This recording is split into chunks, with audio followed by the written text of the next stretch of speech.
এটা ভালো হচ্ছে, একটা মানে ব্ল্যাকবোর্ড ব্ল্যাকবোর্ড ফিল পাওয়া যাচ্ছে না, মনে হচ্ছে চকের মধ্যে লিখতেছি।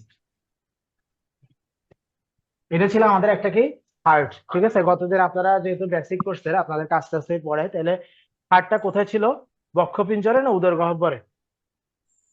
বক্ষপিঞ্জরে ছিল, এটাকে বলা হয় বক্ষ পিঞ্জর। হ্যাঁ, কারণ হচ্ছে এই বক্ষের ভিতরে দেখবেন যে এটা খাঁচার মতো থাকে, এই জন্য এটাকে কি বলে? বক্ষপিঞ্জর বলে। হ্যাঁ, এই বক্ষপিঞ্জরের ভিতরে থাকে হচ্ছে আমাদের এই হার্টটা। বক্ষপিঞ্জরের ভিতরে দুইটা ভাইটাল অর্গান থাকে, একটা হচ্ছে হার্ট, আরেকটা হচ্ছে কি, আরেকটা হচ্ছে ফুসফুস। হ্যাঁ, এই দুইটা জিনিসই এখানে থাকে। তো এই জন্য দেখবেন যে এটা উপরওয়ালাই সেভ করছে আর কি। এই যে আন্দোলন হইলো না কিছুদিন আগে, পুলিশ যে সবাইকে গুলি করছে, সবাইকে মারা গেছে, এটা কেন মারা যায়নি? এটা উপরওয়ালার একটা অশেষ রহমত। হ্যাঁ, না হলে যারা নির্দেশদাতা ছিল বা যারা গুলি করছিল, ওদের একটাই লক্ষ্য ছিল যে আপনি কি হন, মরে যান। মরে যান নাই কেন? একমাত্র উপরওয়ালার রহমতের জন্য। যে মাথার ব্রেনটা দেখেন যে একটা মানে বোনস দিয়ে কি আছে, কাভারিংস আছে, এই জন্য ব্রেন ইফেক্টেড হয় নাই। এই জিনিসটাও কিসের মধ্যে আছে? বক্ষ পিঞ্জরের মধ্যে আছে। হ্যাঁ, এই জন্য আপনাকে কেউ ঘুষি দিল, আপনি কিন্তু কি হচ্ছে না, মারা যাচ্ছেন না। হ্যাঁ, তো কাউকে যদি আপনি ছুরি ঢুকান, দেখবেন যে এই জায়গায় ছুরি ঢুকায় এই হার্টের মধ্যে যদি সিম্পল একটা ফুটাও করতে হয়, তাহলেও কিন্তু মানুষটা কি হয়ে যাবে, মারা যাবে। কিন্তু মারা যাচ্ছে না কেন? এই জাস্ট এটা বক্ষ পিঞ্জরের ভিতরে উপরওয়ালা কি করে দিছে, আবদ্ধ করে দিছে। এই জন্য আপনি পেটের ভিতরে কাউকে হাজার ছুরি দিয়ে খোঁচান, সে কিন্তু মরবে না। সে যদি মোটামুটি আধা ঘন্টা, 1 ঘন্টা, 2 ঘন্টার মধ্যে হাসপাতালে আসে, তাহলে কিন্তু সে মরবে না। কাউকে মারতে হলে তার পেটের কোন জায়গাটাতে ছুরি ঢুকাবেন? হৃৎপিণ্ডের পর্যন্ত ঢুকাইতে পারবেন না। কিডনিতে দিয়ে লাভ নাই, কিডনি অনেক ভিতরে। সেটা হচ্ছে পেটের ডান পাশে উপরের দিকে, কারণ ওই জায়গায় থাকে হচ্ছে যকৃৎ বা লিভার। এটা হচ্ছে একটা ভাস্কুলার অর্গান। হ্যাঁ, এখানে যদি কাউকে হালকা করেও ছুরি ঢুকাই দেন, ইভেন নেল কাটারের ছুরিও, হ্যাঁ, খুব অতিমাত্রায় ব্লিডিং হয়ে সে কিন্তু মানে আধা ঘন্টার ভিতরেই কি হয়ে যাবে, মারা যাবে। আমরা যখন স্টুডেন্ট ছিলাম, তখন এই জাতিসংঘ পার্কে দুই বন্ধু একটা মেয়েকে নিয়ে বিরোধের কারণে একজন আরেকজনকে একটু হালকা করে খোঁচা দিয়েছিল এবং সে মারা গেছিল। ঠিক আছে, মানে মানুষ কত বোকা। হ্যাঁ, পরে মেয়েটা কিন্তু আরেকটা ছেলেকে বিয়ে করছে, কারণ একজন তো কোথায় গেছে, কবরে, আরেকজন কোথায় গেছে, জেলখানায়, মানে পিঞ্জরের ভিতরে আবদ্ধ হয়ে গেছে। হ্যাঁ, এরকম আর কি। তো আর যদি কারো বুকের ভিতরে ছুরি মারতে হয়, তাহলে একটু নিচ করে মারতে হবে আর কি, ঠিক মাঝখানটাতে। হ্যাঁ, তাইলে হচ্ছে হার্টের মধ্যে যদি খোঁচাটা লাগে, তাহলে সে কি হবে, মারা যাবে। আদারওয়াইজ মরবে না। আর হৃৎপিণ্ডের কয়টা গহ্বর আছে বলছিলাম? 4টা। হৃৎপিণ্ডের চেম্বার হচ্ছে কয়টা? 4টা। কি কি? ডান অলিন্দ, বাম অলিন্দ, ডান নিলয়, বাম নিলয়, এরকম 4টা ছিল। এই জন্য বলছিলাম যে ইসলামে কয়টা বিয়ে পর্যন্ত করার কথা বলা আছে? 4টা বিয়ে। সবকিছু কিন্তু সাইন্টিফিক। আপনি যদি সাইন্টিফিক ওয়েতে মনে রাখেন, তাইলে আর ভুলবেন না। হ্যাঁ, আর আপনি যদি খুব বেশি মাত্রায় ভালো মানুষ হন, তাহলে আপনার হৃৎপিণ্ড একটা, আপনি মানুষও রাখবেন কয়জন, একজন। আর আপনার যদি আল্লাহ উপরওয়ালা অসীম সামর্থ্য দান করে, আপনি যদি অনেক মানে ব্রাহ্মণ গোত্রীয় কোনো ক্যাডার অর্জন করতে পারেন, যে আপনার মাসিক বেতনের বাহিরেও 10-20 গুণ ইনকাম আছে, হ্যাঁ, যে আপনি 4জনকে কি করতে পারবেন, সর্বোচ্চ দায়িত্বভার নিতে পারবেন, এবং না নেওয়াটাও কিন্তু আপনার এক ধরনের কি অপরাধ বা জুলুম করতেছেন আপনি। এটার জন্য আপনাকে হাসরের ময়দানে কি করতে হবে, জবাবদিহি করতে হবে। আর আপনি যে ঘুষগুলো খাইছেন, এগুলো যদি 4জনের মধ্যে সমবন্টন করে দেন, আর আল্লাহ তো অবশ্যই দয়ালু, তাহলে আপনার শাস্তিটাও বাকি 4জনের মধ্যে কি করে দিবে, সমবন্টন করে দিবে। ঠিক আছে, তাহলে এই ডান অলিন্দ, তারপর হচ্ছে ডান নিলয়, এটা হচ্ছে অলিন্দ, আর এটা হচ্ছে কি, নিলয়। হ্যাঁ, তাহলে এটা হচ্ছে ডান অলিন্দ, ডান নিলয়, বাম অলিন্দ, বাম নিলয়। ঠিক আছে, উপর দিয়ে কি আসছিল বলছিলাম, যে মহা শিরা গুলো আসছিল। উপরেরটা হচ্ছে ঊর্ধ্ব মহাশিরা, নিচেরটা নিম্ন মহাশিরা। আর যেটা বের হয়ে গেছিল সেটার নাম কি ছিল? সেটার নাম ছিল হচ্ছে মহা ধমনী। হ্যাঁ, এই মহাধমনীর আবার 3টা ব্রাঞ্চ থাকে। এখান থেকে কি গেছিল মনে আছে? ফুসফুসীয় ধমনী না ফুসফুসীয় শিরা, কোনটা গেছিল?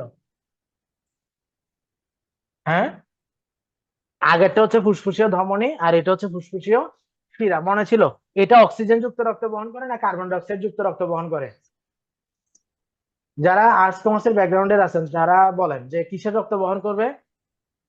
এটা কিন্তু ব্যতিক্রম, বুঝছেন? যে এটা শিরা হয়ে আসছিল, কিন্তু গেছে কোন জায়গা দিয়ে, ধমনী দিয়ে।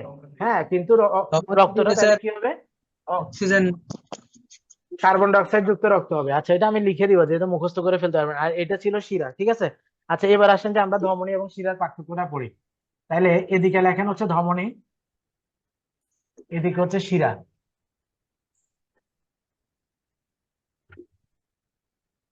এটা প্রথমে হচ্ছে গতিপথ। তাহলে দেখেন যে ধমনীটা কোত্থেকে উৎপত্তি হয়েছিল, মনে আছে ছবি থেকে? মহাধমনী কোত্থেকে আসছিল? অলিন্দ থেকে না নিলয় থেকে? মানে হার্ট থেকে আসছিল, তাই তো? তাহলে এটা হচ্ছে, এই গতিপথ গুলো হচ্ছে হৃৎপিণ্ড থেকে দেহের দিকে। ধমনীর গতিপথ কোথায়? হৃৎপিণ্ড থেকে দেহের দিকে। আর শিরার গতিপথ কোথায় হবে? দেহ থেকে হৃৎপিণ্ডের দিকে। তারপর আসেন কাজ। ধমনীর কাজ কি? কি রক্ত বহন করা? অক্সিজেন যুক্ত না কার্বন ডাই অক্সাইড যুক্ত? হ্যাঁ, ধমনী হচ্ছে অক্সিজেন যুক্ত রক্ত বহন করে, আর শিরা হচ্ছে কার্বন ডাই অক্সাইড যুক্ত রক্ত বহন করে।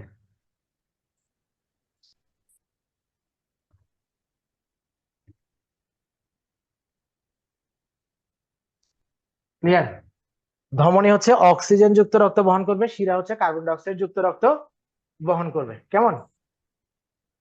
আচ্ছা, 3 নম্বরে আসেন, যে কপাটিকা। কপাটিকা জিনিসটা কি বলেন তো? গতদিন বলছিলাম হার্টের মধ্যে দুইটা কপাটিকা বা বাল্ব থাকে, ডান অলিন্দ ডান লিলার মাঝখানে যে কপাটিকা বা বাল্বটা থাকে তার নাম কি ছিল? তার নাম ছিল ট্রাইকাসপিড কপাটিকা। আর বাম অলিন্দ বাম লিলার মাঝখানে যে কপাটিকাটা থাকে সেটার নাম ছিল বাইকাসপিড বা মাইট্রাল কপাটিকা। মানুষের কোন কপাটিকাটা বেশি নষ্ট হয় বলছিলাম? বাইকাসপিড বা মাইট্রাল কপাটিকাটা মানুষের বেশি নষ্ট হয়। হ্যাঁ, তাহলে আসেন, কপাটিকাটা কোথায় থাকবে? ধমনীতে থাকে না শিরাতে থাকে? আচ্ছা, এটা আমি নিজেও ভুল করতাম, যে বেশিরভাগ গুলা দেখেন যে ধমনীতে মোটামুটি পজিটিভ, শিরাতে ঠিক তার কি উল্টা, তাই না?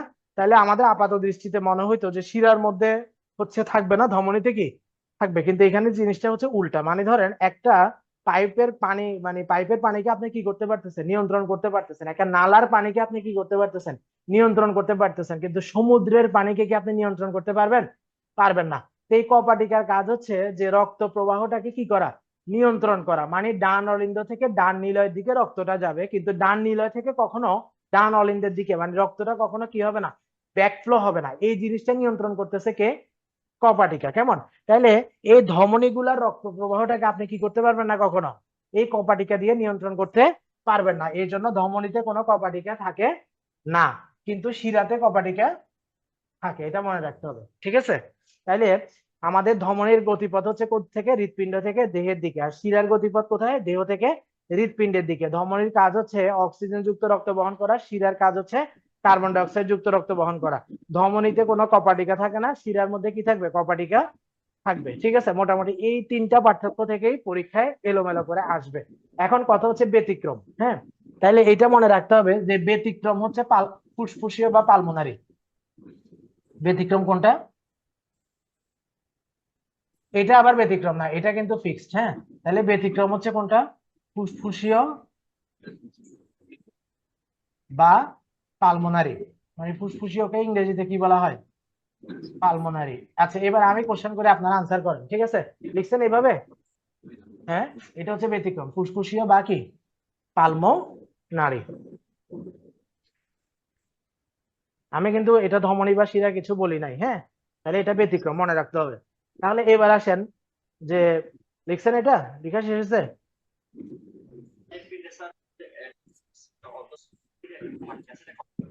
অর্ধচন্দ্রাকৃতি কপাটিকা দুইটা থাকে, একটা হচ্ছে যে পালমোনারি ধমনী যেখান থেকে উৎপত্তি হয়েছে ওই জায়গাটাতে থাকবে, আর আরেকটা হচ্ছে ওই যে মহাধমনীর উৎপত্তি স্থলে থাকে।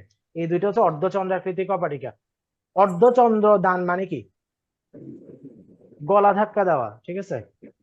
আপনারা বাংলা সাহিত্য আমার থেকে নিশ্চয়ই ভালো পারেন, বা পারা উচিত আমি মনে করি। হ্যাঁ, মানে এইভাবে হাতটা যদি আমরা ধরি তাহলে এটা কি হবে?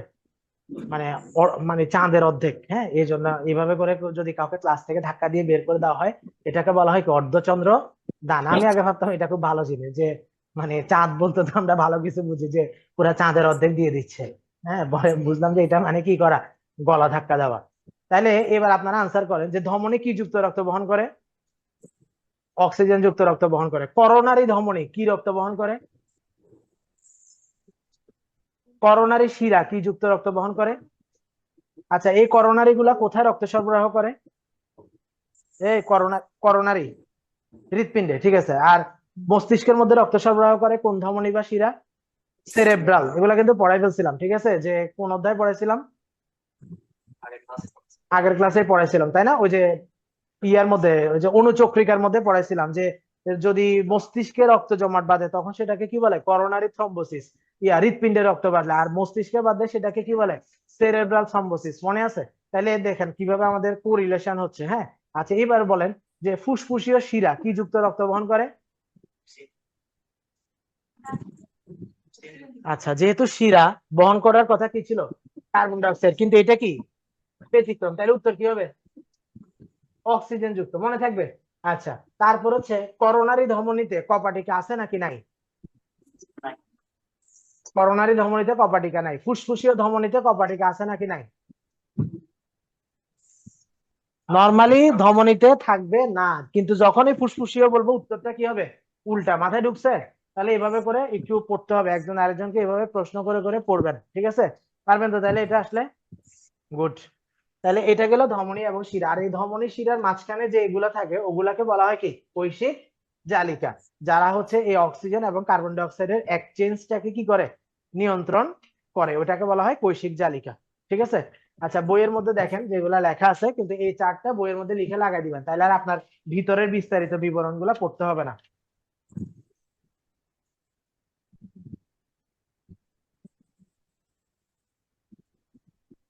এটা 73 নম্বর পেজে আছে, দেখেন এখানে অনেক কথাবার্তা লিখছে। হ্যাঁ, জাস্ট আমি যেটা বলছি আপনারা ওইটা পড়ে পড়ে ফেললেই হবে। যে ধরেন এইভাবে করে যেটা আসছে এটা হচ্ছে কি? ধমনী। হ্যাঁ, তারপর এখান থেকে যেগুলা যাচ্ছে এগুলা কি? এগুলো হচ্ছে শিরা। আর এই জায়গার মধ্যে হচ্ছে রক্তটা কি হবে? এক্সচেঞ্জ হবে। ঠিক আছে? এই জায়গাটাকে বলা হচ্ছে আমাদের কি? কৈশিক জালিকা। বুঝতে পারছেন? এই যে বইয়ের মধ্যে একটা ছবি এঁকে দেখাইছে, কৈশিক জালিকা মানে কি? এটা জালের মতো। হ্যাঁ, এই জন্য বাপ মা ছেলে মেয়েদের নাম রাখে না কৈশিক? রাখে তো। জালিকা কারণ নাম রাখছে? রাখে নাই তো। আপনার ছেলে হলে আপনার নাম রাখবেন কৌশিক, মেয়ে হলে নাম রাখবেন কি? জালিকা। কত সুন্দর নাম না এগুলা! এগুলা কেন জানি রাখে না, কি কি কতগুলা কঠিন নাম রাখে। মানে নামটা শুনলে মনে হয় যে দাঁত দাঁত ভেঙে যাওয়ার অবস্থা হয়।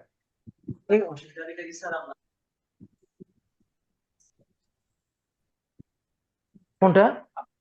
হ্যাঁ, অক্সিজেন কার্বন ডাই অক্সাইডের এক্সচেঞ্জটা হয় কৌশিক জালিকার মধ্যে। মানে দুইটাই হইতে পারে, ব্যাপারটা হচ্ছে আপনার কোন জায়গা থেকে কোন জায়গায় যাচ্ছে, ওইটার উপরে।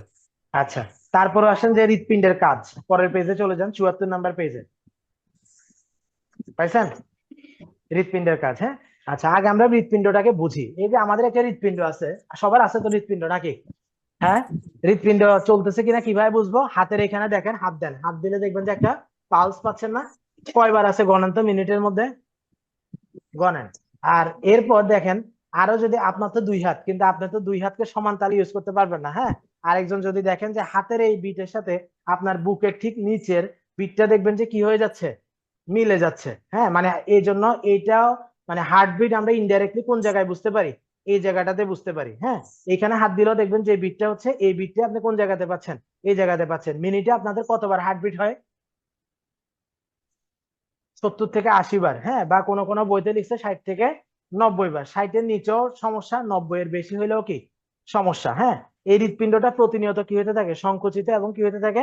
প্রসারিত হতে থাকে। তাইলে আপনি বলছেন যে আমাদের হৃৎপিণ্ড স্পন্দিত হয় কতবার? 70 থেকে 80 বার। তার মানে আমি যদি গড় করি 60 থেকে, অসুবিধা নেই, একই কথা বললাম তো, যে 70 থেকে 80ও বইতে আছে, আবার কোন কোন বইতে আছে 60 থেকে 90।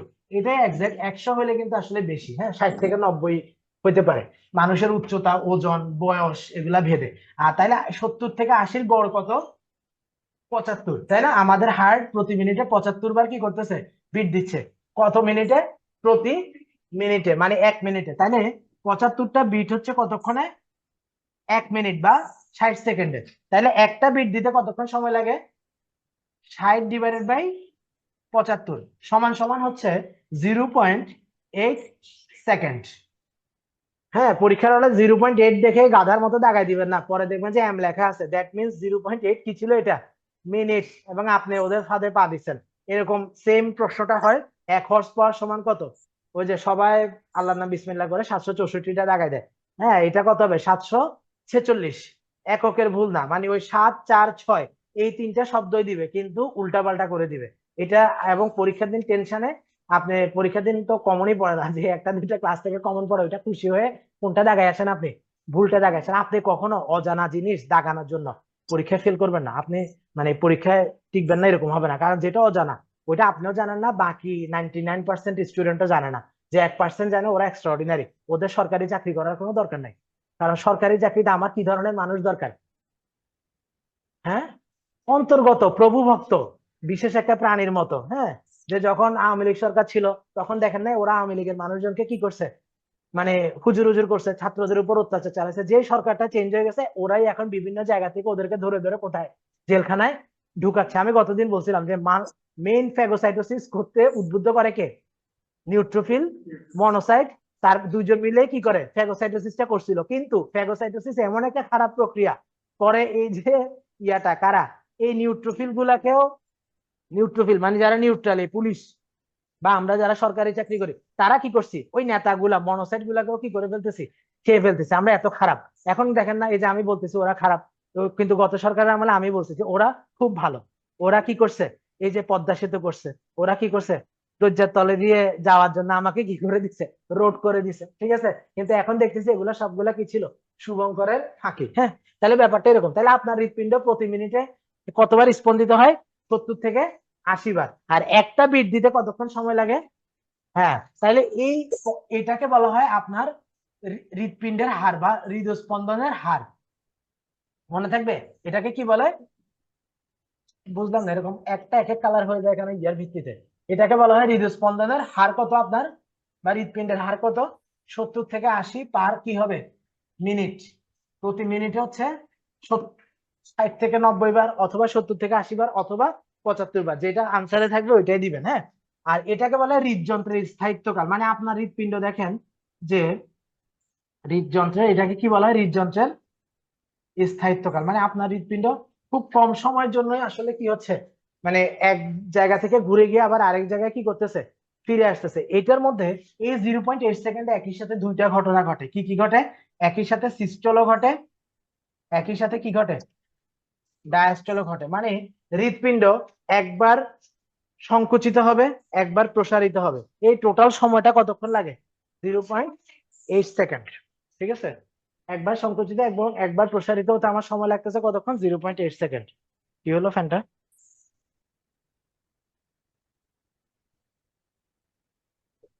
হুম, এখন কি আইপিএস দিয়ে চলতেছিল? আচ্ছা, দেখ অসুবিধা নাই। এটা একটা ইয়ে আছে যে প্রতিকূল পরিস্থিতিতে যারা কষ্ট করতে পারে, হ্যাঁ, ওরা হচ্ছে যে যখন অনুকূল পরিস্থিতি পায় ওরা 3 গুণ বেশি কাজ করতে পারে। এই জন্য আমাদের একজন স্যার ছিলেন, উনি যখন ক্লাসে আসতো উনি লাইট ফ্যান সব বন্ধ করে দিত, বা লাইট চলতো ফ্যান গুলো সব কি করে দিত, বন্ধ করে দিত। এবং এই 45 মিনিটের একটা ক্লাস উনি পড়াইতো শুধুমাত্র 40 মিনিট। হ্যাঁ, বলতো যে এই 40 মিনিট যারা ধৈর্য ধরে শুনতে পারবে, হ্যাঁ, ওরা হচ্ছে মানে বাসায় গিয়ে 1.5 ঘন্টা পড়াশোনা করতে পারবে। মানে 3-4 গুণ বেশি কি করতে পারবে, পরিশ্রম করতে হবে। তা আমাদের এখন পরিস্থিতিটা ওরকম হয়ে গেছে আর কি। হ্যাঁ, জানালা গুলা খুলে দেন যেহেতু গরম বেশি। তাহলে মনে থাকবে হৃদযন্ত্রের এটা করতে কতক্ষণ সময় লাগে, একবার সিস্টেল এবং ডায়াস্টেল করতে 0.8 সেকেন্ড। এটাকে বলা হয় হৃদযন্ত্রের কি, স্থায়িত্বকাল। হ্যাঁ, আচ্ছা এবার আসেন যে এই হৃদযন্ত্র যখন সংকুচিত হবে এবং প্রসারিত হবে, দুইটা অবস্থাতে হৃদপিণ্ড কি দিচ্ছে, চাপ দিচ্ছে।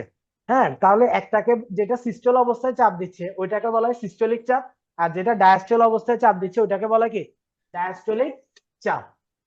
তাহলে দেখেন, একটা হচ্ছে সিস্টোলিক চাপ বা সিস্টোলিক প্রেসার, আর আরেকটাকে আমরা কি বলবো, ডায়াস্টলিক প্রেসার। পরীক্ষার হলে আমাদের যেটা ভুল হয়, কোন প্রেসারটা বেশি বলতো, সিস্টোলিক প্রেসার না ডায়াস্টলিক প্রেসার? Systolic pressure. আপনি নিজের হাতের উপরে নিজে চাপ দিয়ে দেখেন, এইভাবে যখন চাপ দিবেন তখন চাপটা বেশি লাগতেছে, নাকি যখন এরকম থাকতেছে তখন চাপ লাগতেছে? কোন অবস্থায় চাপ লাগবে? সংকুচিত অবস্থায় চাপ লাগবে। হ্যাঁ, তাহলে পরীক্ষা করে দেখা গেছে যে এই সংকুচিত অবস্থায় চাপের পরিমাণ নর্মালি 110 থেকে 140, আর ডায়াস্টলিক অবস্থায় চাপের পরিমাণ 60 থেকে 90। তাহলে এখানেও সেই কতর খেলা, 60 থেকে 90 এর খেলা, ঠিক আছে। এবং এই প্রেসারের একক হচ্ছে কি মিলিমিটার মার্কারি। আর এটাকে যদি একদম ফিক্সড গড় করা হয় তখন বলা হয় যে উপরে হচ্ছে 120 আর নিচে হচ্ছে কত, 80 মিলিমিটার মার্কারি। যদিও মানুষের ক্ষেত্রে আসলে বলা হয় যে কোনো জিনিস কি না, ফিক্সড না। হ্যাঁ, তাহলে মানুষের স্বাভাবিক রক্তচাপ কত, সিস্টোলিক কত, 110 থেকে 140, আর ডায়াস্টোলিক কত, 60 থেকে 90। আর যদি সিঙ্গেল সিঙ্গেল দেওয়া থাকে তাহলে কত হবে? 120/80 মিলিমিটার মার্কারি। এটা হচ্ছে একজন মানুষের, স্বাভাবিক সুস্থ মানুষের কি হবে? রক্তচাপ হবে। তাই বলে কারো 130 আছে, আপনি কি বলবেন যে আপনার প্রেশার বেড়ে গেছে? না, এটা বলা যাবে না। তার প্রেশার কিন্তু বাড়ে নাই, নর্মালি আছে। হ্যাঁ, Right. Right? আমি সবাই জানি তাই জানি। তাহলে দেখেন যে এটা হচ্ছে, এই জিনিসটা মনে রাখতে হবে। হ্যাঁ, 110। এখন আসেন যে হাইপার টেনশন, STN, মানে এটাকে আমরা সংক্ষেপে লিখলাম, এটাকে আমরা কি বলি? হাইপার টেনশন বা উচ্চ রক্তচাপ। তাহলে উচ্চ রক্তচাপ কখন বলবো? যখন বেশি হবে। তাহলে কত বেশি হয় বলেন? আপনি স্বাভাবিক কত? প্লিজ 120? মিউট করেন। না, এটা তো আমি বলছি যে যদি আমরা ফিক্স করি, হ্যাঁ এটাই হচ্ছে স্বাভাবিক। মানে তাইলে যদি কারো এদিকে 140-এর বেশি হয় বা এদিকে যদি কারো 90-এর বেশি হয়, নিতা দেব তখন তাকে মিউট আপনি কি করেন। বলবেন? Hyper tension. আচ্ছা ধরেন একজন রুগী আসছে আপনার কাছে। আচ্ছা, রুগী তো আর আসবে না, একজন সুস্থ মানুষ আসছে যার ব্লাড প্রেশার 140/80,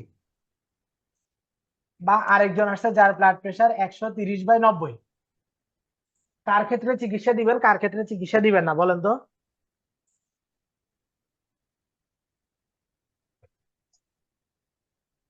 নিচেরটাকে দিবেন, কারণ কি? ওর এখানে 90 হয়ে গেছে এই জন্য। তো প্রেশার এটা যদি কমে সে আবার খারাপ হয়ে যায়। আচ্ছা, এখানে আসছে 140, এখানে 80, দিবেন? দিবেন না? দোনোটাই স্বাভাবিক। এখানে উত্তর হচ্ছে কোনোটাকে চিকিৎসা দেওয়ার দরকার নাই। ঠিক আছে। আচ্ছা, আরেকজন আসছে এরকম 150/80, আরেকজন আসছে ধরেন যে 120/100। কাকে চিকিৎসা দিবেন, কাকে দিবেন না? হুম, দুইজনকেই দিতে হবে। প্রথম জনকে কেন দিবেন? ও তো 80 আছে, ওইটা দিলে যদি কমে যায়। ভেরি গুড, 40-এর উপর আছে। যে কোনো একটাও যদি বেশি পান তাকে অবশ্যই কি করতে হবে? আপনি তার চিকিৎসা দিবেন না, আপনি ডাক্তারের কাছে পাঠাবেন। হ্যাঁ, ওষুধগুলো অনেক রকম আছে। কোনো কোনো ওষুধ আছে এটা কমায়, কোনো কোনো ওষুধ আছে এটা কমায়। হ্যাঁ, আবার কোনো কোনো ওষুধ আছে দুইটাই কমায়। আসলে সব ওষুধই দুইটাই কমায়, কিন্তু একটা বেশি কমায় আরেকটাকে কি কমায়? কম কমায়। এগুলো আপনার জানার দরকার নেই। এদের ক্ষেত্রে কিন্তু দুইটাকে চিকিৎসা দিতে হবে, কারণ এটাও বেশি, আবার এখানে কোনটা বেশি? এটাও বেশি। যেমন ডায়াবেটিস রোগী, কারো খালি পেটে থাকে 4, ভরা পেটে থাকে 13, চিকিৎসা দিবেন নাকি দিবেন না? আচ্ছা, ডায়াবেটিস এখনো পড়ে নাই, তাহলে এটা প্রেশারটা বুঝতে পারছেন তো? মানে যে কোনোটা 140-এর বেশি হলে কি লাগবে? চিকিৎসা লাগবে। বা এটা 140-এর নিচে আছে কিন্তু ওইটা 90-এর বেশি, তখন কি লাগবে? চিকিৎসা লাগবে। এই জন্য হাইপার টেনশন বলা হচ্ছে যে এদিকে যদি 140-এর বেশি থাকে, এদিকে যদি 90-এর বেশি থাকে, তাকে অবশ্যই আপনার কি করতে হবে? চিকিৎসা দিতে হবে, মনে থাকবে। এবং এটাকে বলা হচ্ছে কি হাইপার টেনশন বা উচ্চ রক্তচাপ। এবার বলেন উচ্চ রক্তচাপ কেন হয়?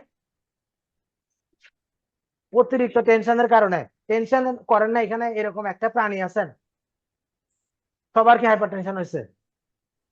আপনার বডির ডিফেন্স মেকানিজম আছে। আমি সবসময় বলছি যে স্যার আমার উপরওয়ালা টেনশন অনেক নেই বেশি এখন। দয়ালু। আর উপরওয়ালা দয়ালু বলেই তো আমরা ঘুষ সুদ দুর্নীতি এত কিছু করতে কোনো ভয় পাই না। কারণ আল্লাহ তাআলা আমাদেরকে কি করে দিবেন? মাফ করে দিবেন ইনশাল্লাহ। ঠিক আছে। তো এই জন্যই তো।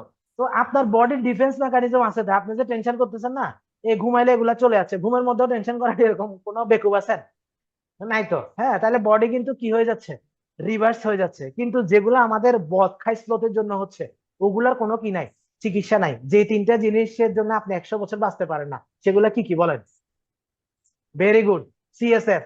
একটা হচ্ছে কার্বন, একটা হচ্ছে সুগার, আর একটা হচ্ছে ফ্যাট। তাহলে এই তিনটা জিনিসই মেইনলি আমাদের কি করে দেখেন, আমি বলছিলাম যে রক্তনালীর মধ্যে কি হতে পারে? এগুলা জমবে। এখন নর্মাল মানুষের তো জমবে না। কার্বন কাজ জমবে? যে সিগারেট খায়। সুগার কাজ জমবে? যে বেশি বেশি এই মিষ্টি চিনি এগুলা খায়, বা যার ডায়াবেটিস রোগ হয়ে গেছে। কারণ মিষ্টি চিনিটা আমিও খাচ্ছি, আমার তো হচ্ছে না। বা হ্যাঁ, বা আপনার হচ্ছে না। কেন হচ্ছে না? কারণ বডি এটাকে কি করে ফেলতেছে?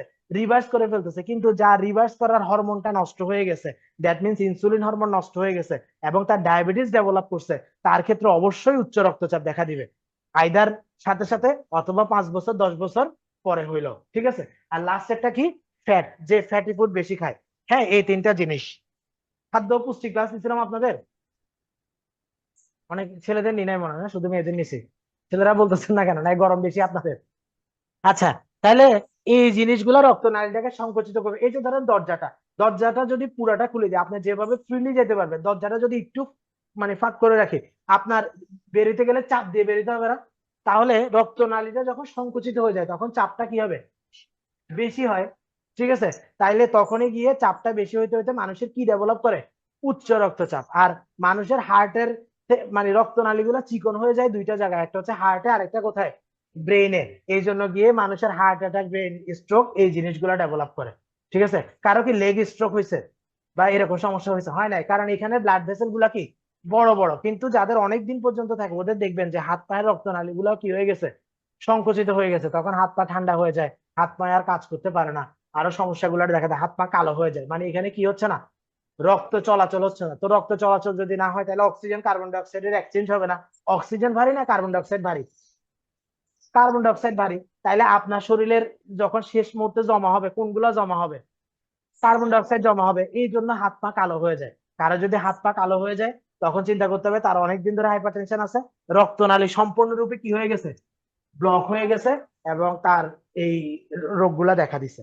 বুঝতে পারছেন? এবং তাদের হিস্ট্রি দেখবেন হয় তার ডায়াবেটিস আছে, অথবা সে সিগারেট খায়, অথবা সে আগে প্রেম টেম করতো, বিভিন্ন রেস্টুরেন্টে যাইতো, চিকেন ফ্রাই, পিৎজা, বার্গার এগুলা বেশি বেশি খাইতো, এইসব সমস্যাগুলো হয়েছে। ঠিক আছে, তাহলে মনে থাকবে এর দূর পর্যন্ত যদ্দূর পড়াইছি। আচ্ছা, এবার বইয়ে আসেন, যেগুলা পড়াইছি সবকিছু বইয়ে আছে, তাও অনেকে কষ্ট করে লিখছেন। সেটা হচ্ছে 74 নাম্বার পেজের নিচের দিকে তাকান, নিচের দিক থেকে সেকেন্ড প্যারাতে দেখেন। সেটা হচ্ছে হৃৎপিণ্ডের সংকোচনকে বলা হয় সিস্টল, প্রসারণকে বলা হয় ডায়াস্টল। পাইছেন? দাগায় ফেলেন। তারপর বইয়ের সেকেন্ড লাস্ট লাইন দেখান, যে হৃৎপিণ্ডের এই স্পন্দনকে হৃদস্পন্দন বা হার্টবিট বলে। এই হৃদস্পন্দনের মাধ্যমে শরীরে রক্ত সরবরাহ হয়। ঠিক আছে, তারপরের পেজে চলে যান, 77 নাম্বার পেজে দেখেন, একজন আরেকজনের হাত ধরে আছে। হ্যাঁ, এই হাত ধরা। আচ্ছা, আপনারা যখন কেউ বলে যে মরে গেছে তখন তার হাত, এখানে হাত দিয়ে দেখবেন যে পালস পাচ্ছেন কিনা। হ্যাঁ, যদি পালসটা না পান তাহলে কি বুঝবেন?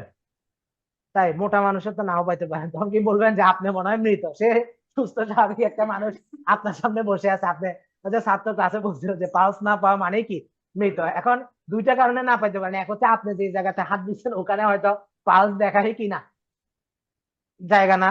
হ্যাঁ, তারপর আরেকটা হইতে পারে কি, মানে মানুষটা মোটা, আপনি তার পালসটাই কি করতে পারতেছেন না, লোকেট করতে পারতেছেন না। অনেক কারণে আপনি নাও পাইতে পারেন, অথবা তার হার্টে রক্তনালীর এখানে একটা ব্লক আছে, এই জন্য এখানে পালসটা কি পাচ্ছেন না। এরকম অনেক কারণে হইতে পারে, কিন্তু ইউজুয়ালি 90% মানুষের ক্ষেত্রে আপনি পালসে হাত দিলেই বুঝবেন যে সে বেঁচে আছে নাকি নাই, হ্যাঁ মারা গেছে। এটা তো আপনি মুমূর্ষু মানুষকে দেখতে হবে আর কি। তাহলে এটার উপর ভিত্তি করে আপনি বলে দিবেন না যে সে মৃত, বলবেন যে এটা আরো কিছু দেখে তারপরে এনশিওর হইতে হবে আর কি। হ্যাঁ, তাইলে এই যে দেখেন হাত দিয়ে পালস দেখতেছে, পালস কয়টা আঙ্গুল দিয়ে দেখে, 3টা আঙ্গুল। মনে থাকবে, বলছি কোনো জিনিসের যদি উত্তর না জানা থাকে তাহলে উত্তর দিবেন কত, 2।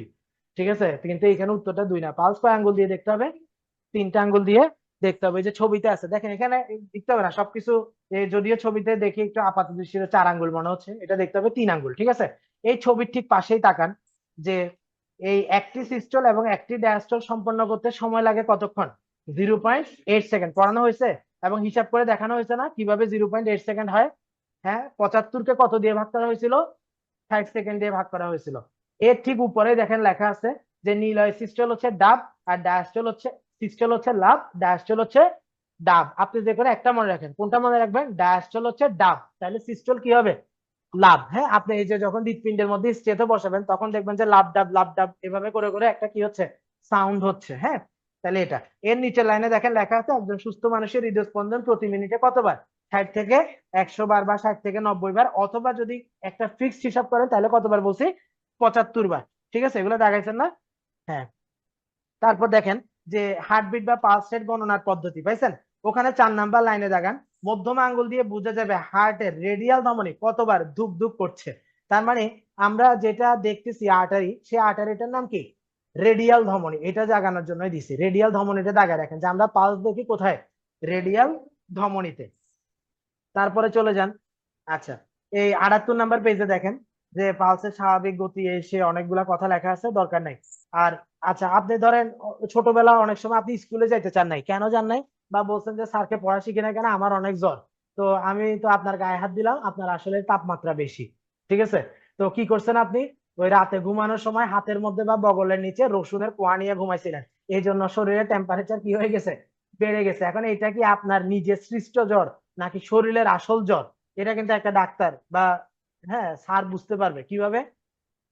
সেটা হচ্ছে প্রতি 1 ডিগ্রি সেলসিয়াস তাপমাত্রা বৃদ্ধির জন্য আপনার এই পালসের রেট 10 করে বেড়ে যাবে। নর্মালি একজন মানুষের বডি টেম্পারেচার কত থাকে, তাপমাত্রার ক্লাস মনে হয় আপনাদের করেছিলাম 98.4। আর জ্বর আমরা কখন বলি যদি 100-র বেশি হয়, হ্যাঁ তাহলে একজন মানুষের পালস নর্মালি কত থাকে, 60 থেকে 90। কিন্তু আপনার যখন পালসে হাত দিবে আপনার টেম্পারেচার যদি ওদিকে 100 হয় তাহলে পালসও কত হওয়ার কথা, প্রায় 100-র কাছাকাছি হওয়ার কথা। যদি আমি 80ও আপনার নর্মাল ধরি তাহলে একের জন্য কত বাড়ে 10, দুইয়ের জন্য কত বাড়বে 20। বুঝতে পারছেন? তো আপনি যদি চুরি করেন এটা দিয়ে কি করা যাবে, বোঝা যাবে। এইটাই লেখা আছে বইয়ের 6 থেকে 7 নাম্বার লাইনে, দেখেন।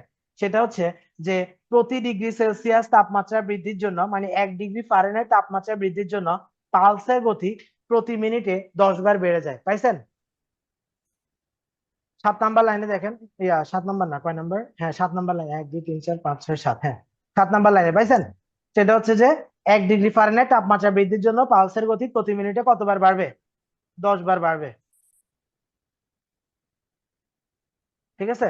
তারপরের প্যারার সেকেন্ড লাস্ট লাইনটা দেখেন। সেটা হচ্ছে ঘুমানো অবস্থায় বা রাতে যদি ভালো ঘুম হয় তাহলে সকালে পালসের রেট 60-এর কম হতে পারে। মানে ঘুমানো অবস্থায় আপনার হার্টটা কি করে, আস্তে আস্তে কাজ করে, মানে আপনার হার্টটাও কি করে, রেস্ট নেয়। হার্ট যদি পুরো রেস্টে চলে যায় আপনিও রেস্টে, তখন আর সকালে কি হবে না, ঘুম ভাঙবে না। বুঝতে পারছেন? তারপর দেখেন রক্তচাপ, পাইছেন? রক্তচাপের ওই প্যারা লাস্টের দিক থেকে 3 নাম্বার লাইনে, 4 নাম্বার লাইনে, 3-4 নাম্বার লাইনে দেখেন। সেটা হচ্ছে সিস্টোলিক চাপ নর্মালি কত, 110 থেকে 140।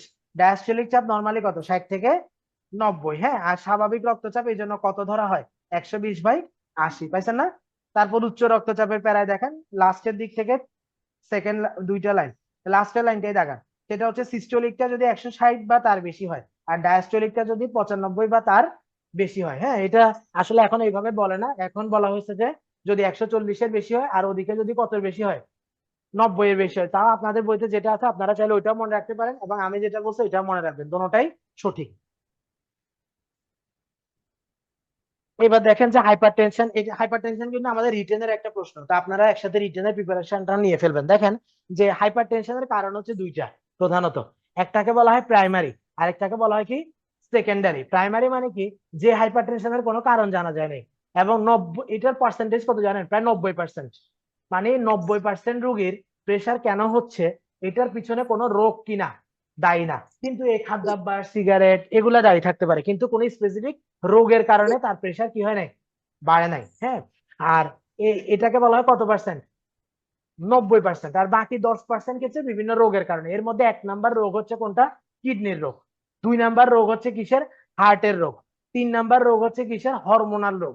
এই তিনটা কারণে বাড়তে পারে কত পার্সেন্ট কেসে, 10% কেসে, 10% কেসে। 90% কেসে কি করা যায় না, কারণ জানা যায় না। দেখেন বইয়ের মধ্যে লেখা আছে এই 79 নাম্বার পেজের সেকেন্ড প্যারাতে, হাইপার টেনশনের প্রকৃত কারণ আজও কি হয় নাই, জানা যায় নাই। তবে এই যে অতিরিক্ত শারীরিক ওজন, দেখবেন যাদের মানে যারা একটু মোটাসোটা ওদের রক্তের চাপও কি হবে, বেশি হবে। মেদবহুল শরীর, অতিরিক্ত লবণ খাওয়া, অপর্যাপ্ত শারীরিক পরিশ্রম, ডায়াবেটিস, অস্থিচিত্ত, মানসিক চাপ, রক্তে কোলেস্টেরলের আধিক্য। তাহলে এই 6-7টা কথা মনে থাকবে না? হ্যাঁ, এগুলো সবগুলো হচ্ছে আমাদের হাইপার টেনশনের কারণ। আর এরপরের লাইনে দেখা যাচ্ছে যে দেখেন হাইপার টেনশনের জটিলতা, মানে প্রেশার যদি কারো বেড়ে যায় তাহলে কি হয়। মাথা থেকে চিন্তা করেন, প্রথমে ব্রেনে কি হতে পারে, স্ট্রোক হতে পারে, চোখের মধ্যে রক্তনালীগুলো ফেটে যেতে পারে। ঠিক আছে, তখন তার চোখেও সমস্যা দেখা দিতে পারে। তারপর নিচের দিকে নামেন, এখানে আর কোনো সমস্যা নেই। এরপর হার্টের মধ্যে হাইপার টেনশন হয়, হার্ট ফেলিউর হয়ে যেতে পারে। ফুসফুসের মধ্যে হার্ট ফেলিউর হলে ফুসফুসে কি হবে, শ্বাসকষ্ট শুরু হতে পারে। ঠিক আছে, এর নিচে কিডনিতে কি হতে পারে, রেনাল ফেলিউর হতে পারে। তারপর হচ্ছে হাত পায়ের মধ্যে এই হাইপার টেনশনের কারণে রক্তনালীগুলা জমাট বেঁধে মানুষের হাত পা বিকল হয়ে যেতে পারে। এই কথাগুলো লেখা আছে দেখেন, যে স্ট্রোক হয়, প্যারালাইসিস হয়, হৃৎপিণ্ড বড় হয়ে যাওয়া, হার্ট অ্যাটাক, ফেলিউর, কিডনির কার্যক্ষমতা কমে যাওয়া, দৃষ্টিশক্তির ব্যাঘাত। আমার বিশ্বাস যে আমি প্রথমে যে গল্পটা বলছি ওইভাবে যদি আপনারা সিকোয়েন্সিয়ালি মনে রাখেন তাহলে আরো ভালো মনে থাকবে। যে ব্রেন স্ট্রোক হয়, দৃষ্টিশক্তির ব্যাঘাত ঘটে, হার্ট ফেলিউর হয়ে যায়, ফুসফুসের মধ্যে শ্বাসকষ্ট শুরু হয়, রেনাল ফেলিউর বা কিডনি ফেলিউর হয়ে যায়। এই জিনিসগুলাই মেনলি ডেভেলপ করে। কেমন? আচ্ছা, এখানে আরেকটা ইম্পর্টেন্ট কথা, হৃৎপিণ্ড বড় হয়ে যাওয়া। এটা মনে রাখবেন যে বড় হৃদয়ের মানুষ মোটেই কিনা ভালো না, যার প্রমাণ হচ্ছে আমাদেরকে যে আপনারাই বলছেন, আমি বলি নাই কিন্তু, ঠিক আছে। তো আমরা মনে করতাম উনি কত ভালো, তাই না, মানুষকে ধরে ধরে কান্না করতেছি, কত বড় হৃদয়ের মানুষ। হ্যাঁ, এখন কিন্তু বেরোচ্ছে উনি একজন বড় দুর্নীতিগ্রস্ত মানুষ ছিল। হ্যাঁ, তো বড় হৃদয় হওয়া কিন্তু কিনা মোটেই ভালো না। বড় হৃদয় মানে কি, আপনার হার্টটা বড় হয়ে গেছে, মানে বেশি বেশি পরিমাণ কাজ করতেছে, যে কোনো মুহূর্তেই সে কি করতে পারে, ফেল করতে পারে। হ্যাঁ, যেমন এই যে উবাইদুল কাদের সাহেব কত বড় বড় কথা বলতেন, বড় হৃদয়ের একজন মানুষ ছিলেন, ঠিক আছে, মানুষের উপকারের কথা বলতেন সব সময়। নায়ক নায়িকাদের বিপদ আপদে সবার আগে উনি কি করতেন, এগিয়ে আসতেন, আমাদেরকে টিভিতে কি করতেন, বিনোদন দিতেন। কিন্তু এ একজন বড় হৃদয়ের মানুষ বলেই তো এটা করতে পারছে। ছোট হৃদয় সংকীর্ণ মনা হইলে কি পারতো? পারতো না, কখনোই পারতো না। তাহলে এই যে জিনিসটা, বড় হৃদয় হওয়া কিন্তু কিনা ভালো না, কারণ বড় হৃদয় হইতে হইতে যে কোনো সময় কি করবেন আপনি, ফেল করবেন। এইটা কেন দিলাম, যে আপনাদের ওখানে দিবে যে হৃৎপিণ্ড ছোট হয়ে যাওয়া, এবং আপনারা ওইটাকেই দাগায় আসেন। তাহলে মনে থাকবে, হৃৎপিণ্ড ছোট হয়ে যাওয়া ভালো, সংকীর্ণ মনা হওয়া কি ভালো, আত্মকেন্দ্রিক হওয়া কি ভালো। যারা বিসিএস ক্যাডার হয়েছে বা ভালো ভালো জব পাইছে, ওরা সবাই স্কুলে থাকতে আপেল ছিল এবং আত্মকেন্দ্রিক ছিল, ঠিক আছে। ওরা কিন্তু ওই মানে মাঠে ঘাটে রাজনীতি করে বেড়ায় নেই বেশিরভাগ দেখবেন। তাইলে হৃৎপিণ্ড বড় হয়ে যাওয়াটা সমস্যা, ছোট হয়ে যাওয়াটা কিনা সমস্যা না, এটা মনে রাখবেন। আর সতর্কতামূলক ব্যবস্থা দেখেন, সতর্কতামূলক ব্যবস্থা এটা আমাদের এই হার্ট ভালো রাখার জন্য একই, অথবা যদি আসে ডায়াবেটিস প্রতিরোধের জন্য, এগুলো সব সেম। তাইলে বলে এই তিনটে জিনিস প্রতিরোধ করতে হবে প্রথমে, তাহলে কি করা যাবে না, ধূমপান পরিহার করতে হবে। তারপর ডায়াবেটিস থাকলে ওইটাকে কি করতে হবে, নিয়ন্ত্রণ করতে হবে। খাবারের মধ্যে অতিরিক্ত লবণও খাওয়া যাবে না, অতিরিক্ত চিনিও খাওয়া যাবে না, ঠিক আছে, কারণ দুইটাই শরীরে গিয়ে কি থাকে, জমা থাকে। হ্যাঁ, তারপর হচ্ছে ফ্যাট। এই ফ্যাটের জন্য মানুষ কি হয়ে যায়, শরীরে অতিরিক্ত মেদবহুল হয়ে যায়। তাইলে আমাদের তেল চর্বি জাতীয় খাবার কি করতে হবে, পরিত্যাগ করতে হবে। তাও আপনি খাইলেন, তাহলে শরীর কি হয়ে যাবে, শরীরের ওজনটাকে নিয়ন্ত্রণে রাখতে হবে। কিভাবে নিয়ন্ত্রণে রাখবেন, সেটা হচ্ছে পরিমিত মাত্রায়, মানে খাবার দাবার গ্রহণ করতে হবে, এবং শারীরিক পরিশ্রম করতে হবে, নিয়মিত ব্যায়াম করতে হবে, হাঁটাহাঁটি করতে হবে, দৌড়ঝাঁপ করতে হবে। তাহলে এই 8-10টা কথা কি লেখা যাবে না? হ্যাঁ, 3 নম্বরের জন্য আসলে দেখেন বই এগুলাই লেখা আছে। সেটা হচ্ছে ডায়াবেটিস 1 নম্বরে লিখছে, দেখেন ডায়াবেটিস থাকলে সেটাকে নিয়ন্ত্রণ করা। ওই সিএসএফ দিয়ে কিন্তু মিলে যাবে, দেহের ওজন না বাড়ানো, চর্বিযুক্ত খাদ্য বর্জন করা। তাহলে কি খাবেন, সুষম খাদ্য গ্রহণ করা, পরিমিত পরিমাণে অতিরিক্ত খাদ্য গ্রহণ থেকে বিরত থাকা। আমি সবসময় বলি যে আপনি 6 দিন ডায়েট করছেন, আজকে শুক্রবার দিন কোন একটা বিয়েতে গিয়ে অনেক বেশি খাইছেন, এটা কিন্তু শরীরের জন্য আরো বেশি কি ক্ষতি। এর থেকে 6 দিন মোটামুটি খাওয়া অনেক ভালো। এই জন্য দেখবেন আপনারা গ্রামের বাড়ি থেকে যে কাজের মেয়েটাকে নিয়ে আসেন না, 2-3 মাস পরে দেখবেন যে সে অনেক মোটাসোটা হয়ে যায়। এবং এই বুদ্ধিটাকে কাজে লাগায় কারা, গরু ব্যবসায়ীরা। ওরা গ্রামের মঙ্গা পীড়িত অঞ্চল থেকে 30-40 হাজার টাকা দিয়ে এই মরা লিকলিকে গরুগুলা কিনে আনে। এরপর কিনে এনে ওগুলাকে চিটা গুড়, তারপর লবণের সাথে মিশাই এগুলা খাওয়ায়। খাওয়ানোর পরে ইউরিয়া খাওয়ায়, খাওয়ানোর পরে এগুলা কি হয়ে যায়, এই 3-4 মাসে অতিরিক্ত মাত্রায় কি হয়ে যায়, বড় হয়ে যায়। এবং বড় হয়ে যাওয়ার পরেই তো এই যে কি একটা অ্যাগ্রো ফার্মস এবার ধরা খাইলো না।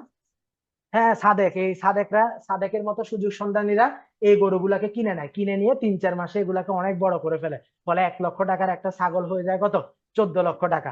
এবং একটা ছাগল যে পুরো একটা জাতিকে ধ্বংস করে দিতে পারে, এটা আমাদের এই বাঙালি জাতি ছাড়া আর কোনো আসলে উপযুক্ত প্রমাণ নাই। এই এক ছাগল থেকে দেখেন পুরো সরকার পতন পর্যন্ত হয়ে গেছে। হ্যাঁ, আমি যদি, তা আমি তো খুব ক্ষুদ্র মানুষ, আমি যদি কোনো একজন উপদেষ্টা হইতাম, আমি ওই ছাগলটা নিজ দায়িত্বে কিনে দেশের জনগণকে খাওয়ানোর ব্যবস্থা করতাম, ঠিক আছে। কারণ ওই ছাগল যতদিন আছে কার উপর যে বিপদ নেমে আসে বলা যাচ্ছে না। হ্যাঁ, ঠিক আছে। এই দেখেন এখনো কিন্তু ওরা যে খুব শান্তিতে আছে ব্যাপারটা এমন না। বিভিন্ন জায়গায় জায়গায় মানুষ কি করতেছে, বিদ্রোহ করতেছে, সমস্যা করতেছে। তারপর নিয়মিত ব্যায়াম করা, দৈনিক 7 থেকে 8 ঘন্টা ঘুমান। আমি ঘুমের উপরে ক্লাস দিয়েছিলাম আপনাদের, নি নাই?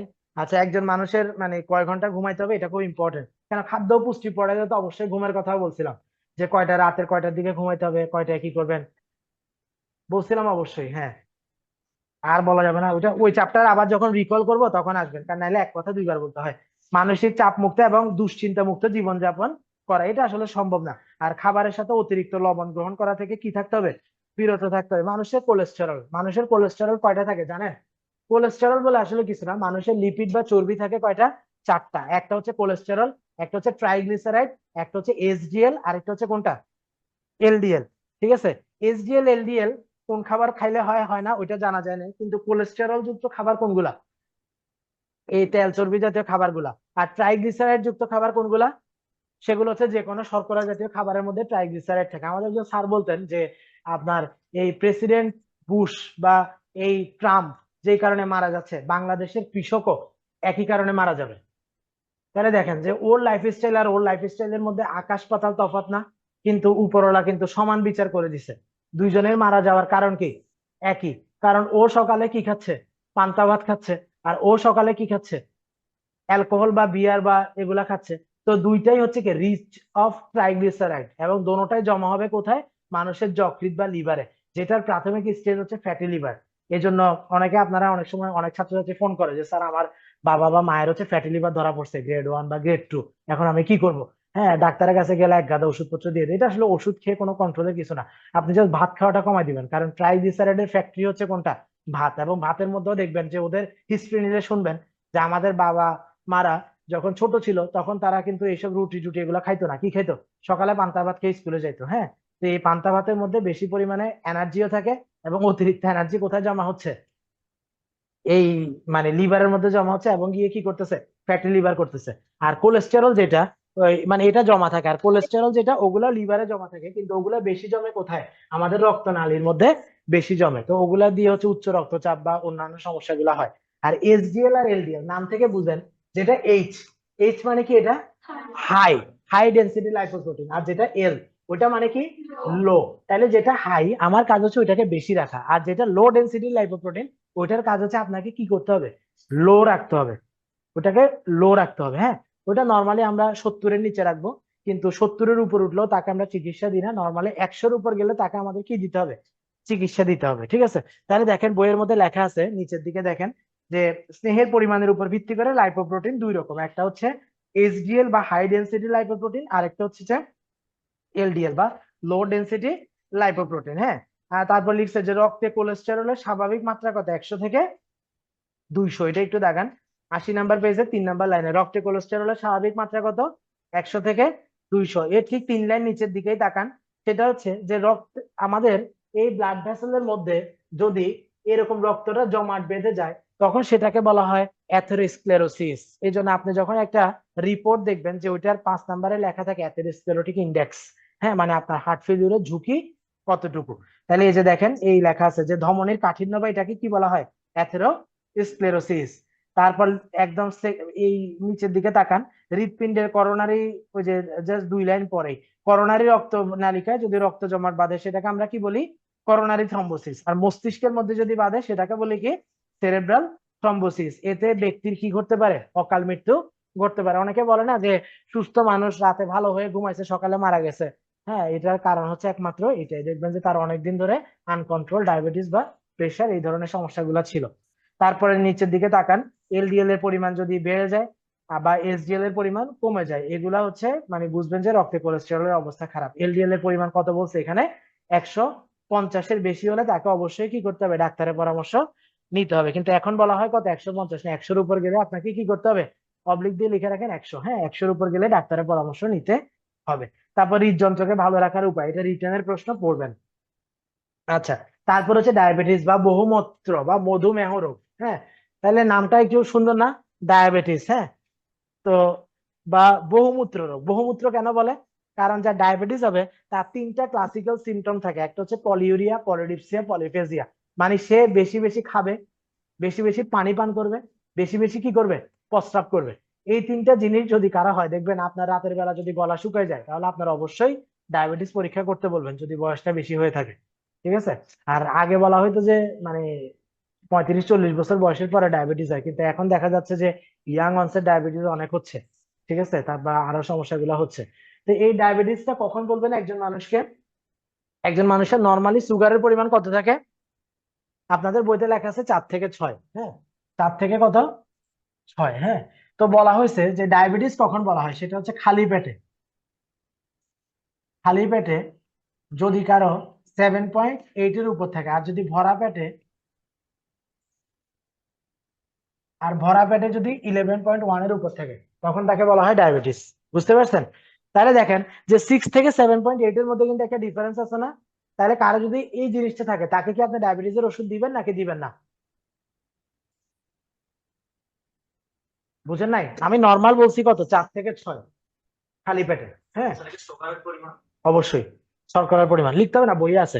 আর এখন খালি পেটে যদি 7.8-এর উপর যায়, বা ভরা পেটে যদি 11.1-এর উপর যায়, তখন তাকে বলা হয় ডায়াবেটিস মেলাইটাস, হ্যাঁ। তাহলে মাঝখানে একটা ফাঁকি আছে না, 6 থেকে 7.8, এই সময়টাকে কি তাকে ডায়াবেটিস বলা হবে? বলা হবে না, কিন্তু তার ডায়াবেটিসের ঝুঁকি আছে, তাকে লাইফস্টাইল বা এসে চেঞ্জ করতে হবে, কিন্তু কোনো ওষুধ দিতে হবে না। বুঝতে পারছেন? ওষুধ দিতে হবে কখন? কারো যদি এদিকে 7.8-এর উপর যায়, আর কারো যদি এদিকে কত যায়, 11.1-এর উপর যায়। আচ্ছা, ডায়াবেটিসের কেন হয় বলেন? ডায়াবেটিসের কারণ কি? একটাই কারণ, সেটা হচ্ছে ইনসুলিনের অভাব। ইনসুলিনের অভাব। এই ইনসুলিনটা মানুষের শরীরে যদি কি হয়ে যায়, কমে যায়, তখন সেটাকে এই ইনসুলিনটা কোত্থেকে আসে, কোন গ্রন্থি থেকে? ভেরি গুড, প্যানক্রিয়াস বা অগ্ন্যাশয় থেকে আসে। আমাদের শরীরে অনেকগুলা গ্রন্থি আছে, হ্যাঁ। এর মধ্যে প্রভু গ্রন্থি কোনটাকে বলে? হ্যাঁ, প্রভু গ্রন্থি বলা হয় হচ্ছে পিটুইটারি গ্রন্থিকে। আমাদের শরীরের মধ্যে দুই ধরনের গ্রন্থি আছে, একটা হচ্ছে অন্তঃক্ষরা গ্রন্থি, আরেকটা হচ্ছে কি, বহিঃক্ষরা গ্রন্থি। কেমন? আচ্ছা, এটা হচ্ছে পরের পেজে চলে যান, 83, 84, 85, 85 নাম্বার পেজে নবজীবনের সূচনা একটা জিনিস আছে না? এরপরে 87 নাম্বার পেজে দেখেন বয়ঃসন্ধিকাল একটা জিনিস আছে না? এর ঠিক আগে দেখেন একটু খালি জায়গা আছে, পাইছেন? আর এর ঠিক আগে একটু খালি জায়গা আছে না বইয়ের মধ্যে? ওখানে লেখেন, এক পাশে লেখেন যে অন্তঃক্ষরা গ্রন্থি, আরেক পাশে মানে গ্রন্থি হচ্ছে দুই ধরনের। একটা হচ্ছে কি বললাম, একটা হচ্ছে অন্তঃক্ষরা গ্রন্থি, আরেকটা হচ্ছে কি গ্রন্থি, আরেকটা হচ্ছে বহিঃক্ষরা গ্রন্থি। অন্তঃক্ষরা গ্রন্থি থেকে যেটা আসে সেটার নাম হচ্ছে কি, হরমোন। আর বহিঃক্ষরা, আপনারা কেন জানি সবকিছু উল্টাটা বলে, হ্যাঁ। বহিঃক্ষরা গ্রন্থি থেকে যেটা আসে সেটার নাম হচ্ছে কি, এনজাইম, হ্যাঁ। তাহলে অন্তঃক্ষরা গ্রন্থি থেকে আসবে আমার হরমোন, বহিঃক্ষরা গ্রন্থি থেকে কি আসবে, এনজাইম, হ্যাঁ। তাহলে এই এনজাইম গুলা কি কাজ করে? বিপাকীয় কাজ করে, মানে হচ্ছে খাদ্য হজম টজম এগুলাতে সহায়তা করে। আর হরমোনটা হচ্ছে মানুষের দেহ গঠন সহ অন্যান্য অনেক কাজে কি করে, হেল্প করে। ঠিক আছে, হরমোনাল অ্যাক্টিভিটি বলে না, এবং হরমোনাল ব্যালেন্স থাকাটা মানুষের খুব বেশি দরকার। যাদের হরমোনাল ব্যালেন্স নাই ওরা দেখবেন যে অল্পতেই রেগে যায়, ওদের কোনো কি থাকে না। মানে অনেক মানুষ আছে না, দেখবেন যে সকালে উঠছে খুব মানে ত্যক্ত বিরক্ত থাকে, কেউ কেমন আছে জিজ্ঞেস করলো তাকে ঘেঁ ঘেঁ করে উঠছে কুকুরের মতো, কারণ এরকম অনেকে আছে না, হ্যাঁ। বা বিশেষ হ্যাঁ, তো এই ধরনের মানুষগুলোর আসলে কি থাকে, এই হরমোনাল সমস্যা থাকে। এটা কাদের বেশি হয় বলেন তো? শিক্ষকদের। এই জন্য তো ছেলেমেয়েরা শিক্ষকদেরকে মারতেছে। ওরা কি খুব ভালো শিক্ষকরা? হ্যাঁ। আপনারা কখনো আমার গায়ে হাত তুলবেন? কেন তুলবেন না? আমি যদি অন্যায় অপবাদ করি অবশ্যই আপনারা তুলবেন, আমি সবসময় স্টুডেন্টদের পক্ষে।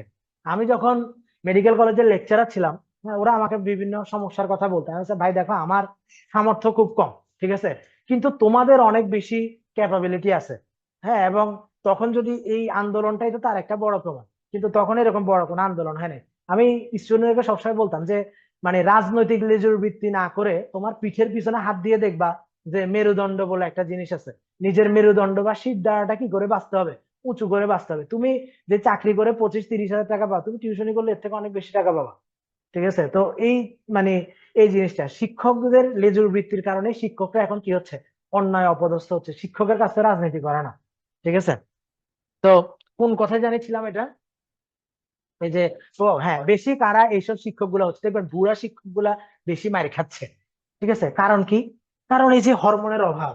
মহিলারা বেশি প্রিন্সিপাল থেকে অপসারিত হয়েছে, কারণ কি? হরমোনের অভাব। কিভাবে আমি প্রমাণ করে দিব আজকে। ঠিক আছে, এই ক্লাসটা খুব বেশি ইম্পর্টেন্ট।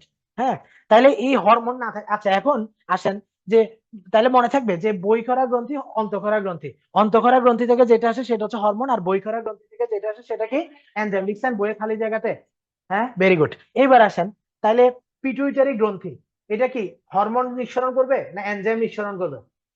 হরমোন নিঃসরণ করবে, ভেরি গুড। তারপর আসেন যে আমাদের পিটুইটারি গ্রন্থি গেল, থাইরয়েড গ্রন্থি এটা কি হরমোন নিঃসরণ করে না এনজাইম নিঃসরণ করে? হরমোন। তাহলে আমরা এর মধ্যে শিখে ফেললাম মাথার ভিতরে যে গ্রন্থিটা থাকে সেটার নাম কি, পিটুইটারি। লেখেন পিটুইটারি, পিটুইটারি ওখানেই লেখেন। এটা, এটাকে বলা হয় প্রভু গ্রন্থি।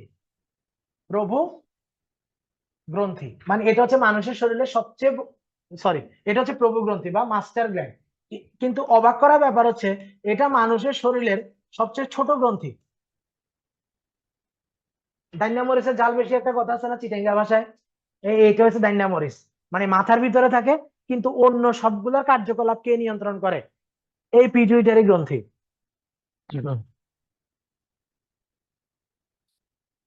তাহলে এটা হচ্ছে কোথায়, এটাকে কি বলে প্রভুগ্রন্থি, কিন্তু এটা মানুষের শরীরের সবচেয়ে কি গ্রন্থি, ছোট গ্রন্থি। তাহলে এইবার শিখতে হবে মানুষের শরীরের সবচেয়ে বড় গ্রন্থিটার নাম কি। Very good. মানুষের শরীরের সবচেয়ে বড় গ্রন্থির নাম হচ্ছে যকৃৎ। আপনারা না পারলেও ভুলটা বলবেন, কারণ এইখানে যদি ভুল করেন পরীক্ষার হলে ওই ভুলটা হবে না। বুঝতে পারছেন, আনসার করবেন। তাহলে বড় গ্রন্থির নামটা কি, যকৃৎ। এটা কি এনজাইম নিঃসরণ করে না হরমোন নিঃসরণ করে, এনজাইম নিঃসরণ করে। Very good. তাহলে এই যকৃৎ থেকে যদি এনজাইম আসে, এটাকে অন্তঃক্ষরা না বই করা, বই করা। এটা কি বিপাকীয় কাজ করে না দেহ গঠনে সহায়তা করে, বিপাকীয় কাজ করে। এই যে পারতেছেন, তাইলে একটু টেকনিক্যালি পড়লে দেখবেন যে খুব বেশি আমাদের পড়তে হচ্ছে না। এটা বিপাকীয় কাজ করে, আর এটা হচ্ছে যে শরীরের গঠন সহ অন্যান্য শারীরবৃত্তীয় কার্যকলাপ হেল্প করে। তাহলে পারবেন তো এগুলো আসলে। এই গলার মধ্যে যে গ্রন্থি থাকে এটার নাম কি, থাইরয়েড গ্রন্থি। এটা আমি হচ্ছে যখন রসায়ন বিজ্ঞানের ক্লাস নিব তখন আবার কিন্তু এটা লাগবে। গলার মধ্যে যে গ্রন্থি থাকে এটাকে কি বলে, থাইরয়েড গ্রন্থি। এই থাইরয়েড গ্রন্থি যদি বড় হয়ে যায় তখন সেটাকে আমরা রোগের নামটা কি বলি, গলগণ্ড বলি। তার মানে এটা কোথায় হয়, গলার মধ্যে হয়। কিসের অভাবে হয়, আয়োডিনের অভাবে হয়। তার মানে এটা চিকিৎসা কি দিয়ে করা হয়, একটা তেজস্ক্রিয় আয়োডিন দিয়ে করা হয়। সেই তেজস্ক্রিয় আয়োডিনকে লিখে আই দিয়ে, এবং সেই তেজস্ক্রিয় আয়োডিনটা কত, 131 আয়োডিন। নর্মাল আয়োডিন কিন্তু 128 আয়োডিন, এটা তেজস্ক্রিয়, দ্যাট মিনস 131 আয়োডিন। হ্যাঁ, এটা আবার পরমাণু ক্লাসেও পড়াবো। বুঝতে পারতেছেন কোথা থেকে কোথায় চলে যাচ্ছি। তাহলে হরমোন এবং গ্রন্থি নিয়ে আমাদের ক্লিয়ার। তাহলে এখন আসেন অগ্নাশয়, এটা কোন ধরনের গ্রন্থি। আপনি জানেন, আপনি বলেন না, অন্যদের কি মনে হয় অগ্নাশয় কি কাজ করে, বিপাকীয় কাজ করে না হরমোনাল কাজ করে। অগ্নাশয় কোথায় আছে, পেটের মধ্যে আছে না। এটা একটা মজার জিনিস যে পেটের মধ্যে যারা আছে ওরা সবাই মোটামুটি আমার কি কাজ করে, বিপাকীয় কাজ করে। যেমন আমাদের যে পাকস্থলী, এটাও এক ধরনের কি গ্রন্থি। পাকস্থলী তো সবার পেটের ভিতরে আছে নাকি। হ্যাঁ, তাহলে এটাকে অন্তঃক্ষরা গ্রন্থি না বহিঃক্ষরা গ্রন্থি, বহিঃক্ষরা গ্রন্থি এনজাইম। তারপর আমাদের ক্ষুদ্রান্ত বৃহদান্ত্র মানে পেটের মধ্যে যারা আছে মোটামুটি সবাই কোন গ্রন্থি, বহিঃক্ষরা গ্রন্থি। কিন্তু পেটের মধ্যে আরো আছে অগ্নাশয়, যেখান থেকে আমি বলছি ইনসুলিন আসে। তাহলে এটা একটা ঝামেলার জিনিস গেল। শুক্রাশয়, ডিম্বাশয়, এগুলো কি গ্রন্থি, মিশ্র। এর তো সবাই লিখছেন না যেগুলো লিখছি। এবার আসেন যে পৃথিবীতে তিনটা মিশ্র গ্রন্থি আছে। তিনটা কি গ্রন্থি আছে, মিশ্র গ্রন্থি। সেই তিনটা মিশ্র গ্রন্থির নাম, এক নাম্বার হচ্ছে অগ্নাশয়, দুই নাম্বার শুক্রাশয়। আমি বাংলা লিখলে বানান ভুল, এটা তো সমস্যা, লিখার অভ্যাস নাই তো। এটা হচ্ছে শুক্রাশয়। তারপর তিন নাম্বার হচ্ছে কি, ডিম্বাশয়। এখন এটা কয়টা পার্ট থাকবে, দুইটা পার্ট থাকবে না, একটা হচ্ছে অন্তঃক্ষরা অংশ, আরেকটা কি অংশ, ভেরি গুড, আরেকটা হচ্ছে বহিঃক্ষরা অংশ। সবগুলো আমার কিন্তু ইম্পর্টেন্ট। হ্যাঁ, তাহলে অন্তঃক্ষরা অংশ, বহিঃক্ষরা অংশ। এবার দেখেন অগ্ন্যাশয়ের অন্তঃক্ষরা অংশের মধ্যে তিনটা কোষ থাকে। কি কি কোষ থাকে, তিনটা কোষ থাকবে, আলফা কোষ, বিটা কোষ, আরেকটা হচ্ছে ডেল্টা কোষ। তিনটা কোষ থাকে। হ্যাঁ, এই তিনটা কি, ডেল্টা সেল, এই তিন ধরনের সেল থাকে। আলফা সেল থেকে আসবে গ্লুকাগন, গ্লুকাগন। বিটা সেল থেকে আসবে ইনসুলিন, আর ডেল্টা সেল থেকে আসবে সোমাটোস্ট্যাটিন। ক্লিয়ার। তাহলে অগ্ন্যাশয়ের মধ্যে কয়টা সেল থাকে, তিনটা সেল থাকে, alpha cell, beta cell, delta cell. এখানে আলফা সেল থেকে কি আসে,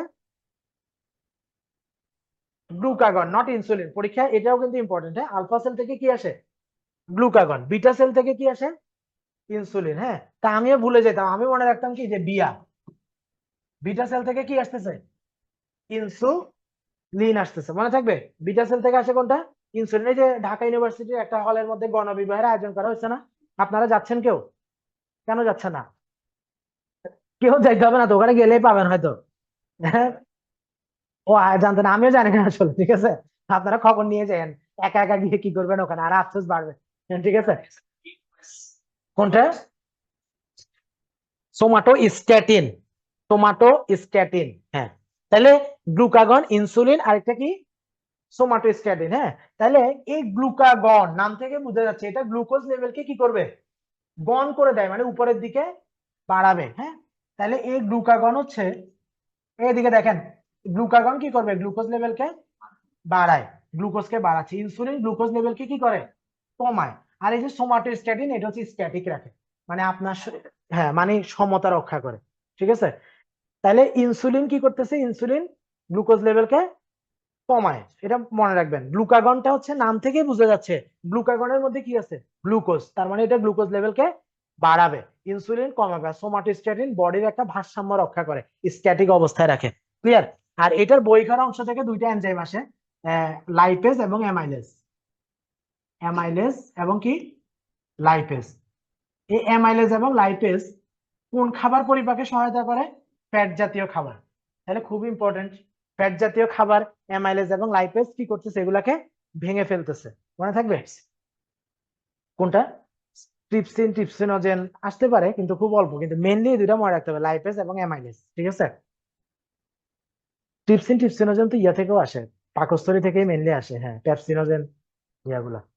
তাহলে লাইপেজ এবং অ্যামাইলেজটা অবশ্যই মনে রাখতে হবে। এই জন্য দেখবেন যে যাদের প্যানক্রিয়াটাইটিস বা পেটের মধ্যে অতিমাত্রায় ব্যথা হয়, তাদেরকে আমরা কোন টেস্ট করতে দিই, এই লাইপেজ অ্যামাইলেজ টেস্টটা করতে দিই। তখন দেখা যায় ওদের এই এনজাইমটা অনেক বেশি পরিমাণে কি হয়ে গেছে, বেড়ে গেছে। এবং রুগীকে জিজ্ঞেস করি যে আপনার কখন ব্যথা হয়, বলে যে আমি তেল চর্বি জাতীয় খাবার খাইলেই স্যার সহ্য করতে পারি না, আমার বুক জ্বলা শুরু হয়, ব্যথা শুরু হয়। তাইলে বুঝতে হবে যে তার এটা কি হচ্ছে, এই প্যানক্রিয়াসের সমস্যা। ক্লিয়ার? আচ্ছা, এবার আসে শুক্রাশয়।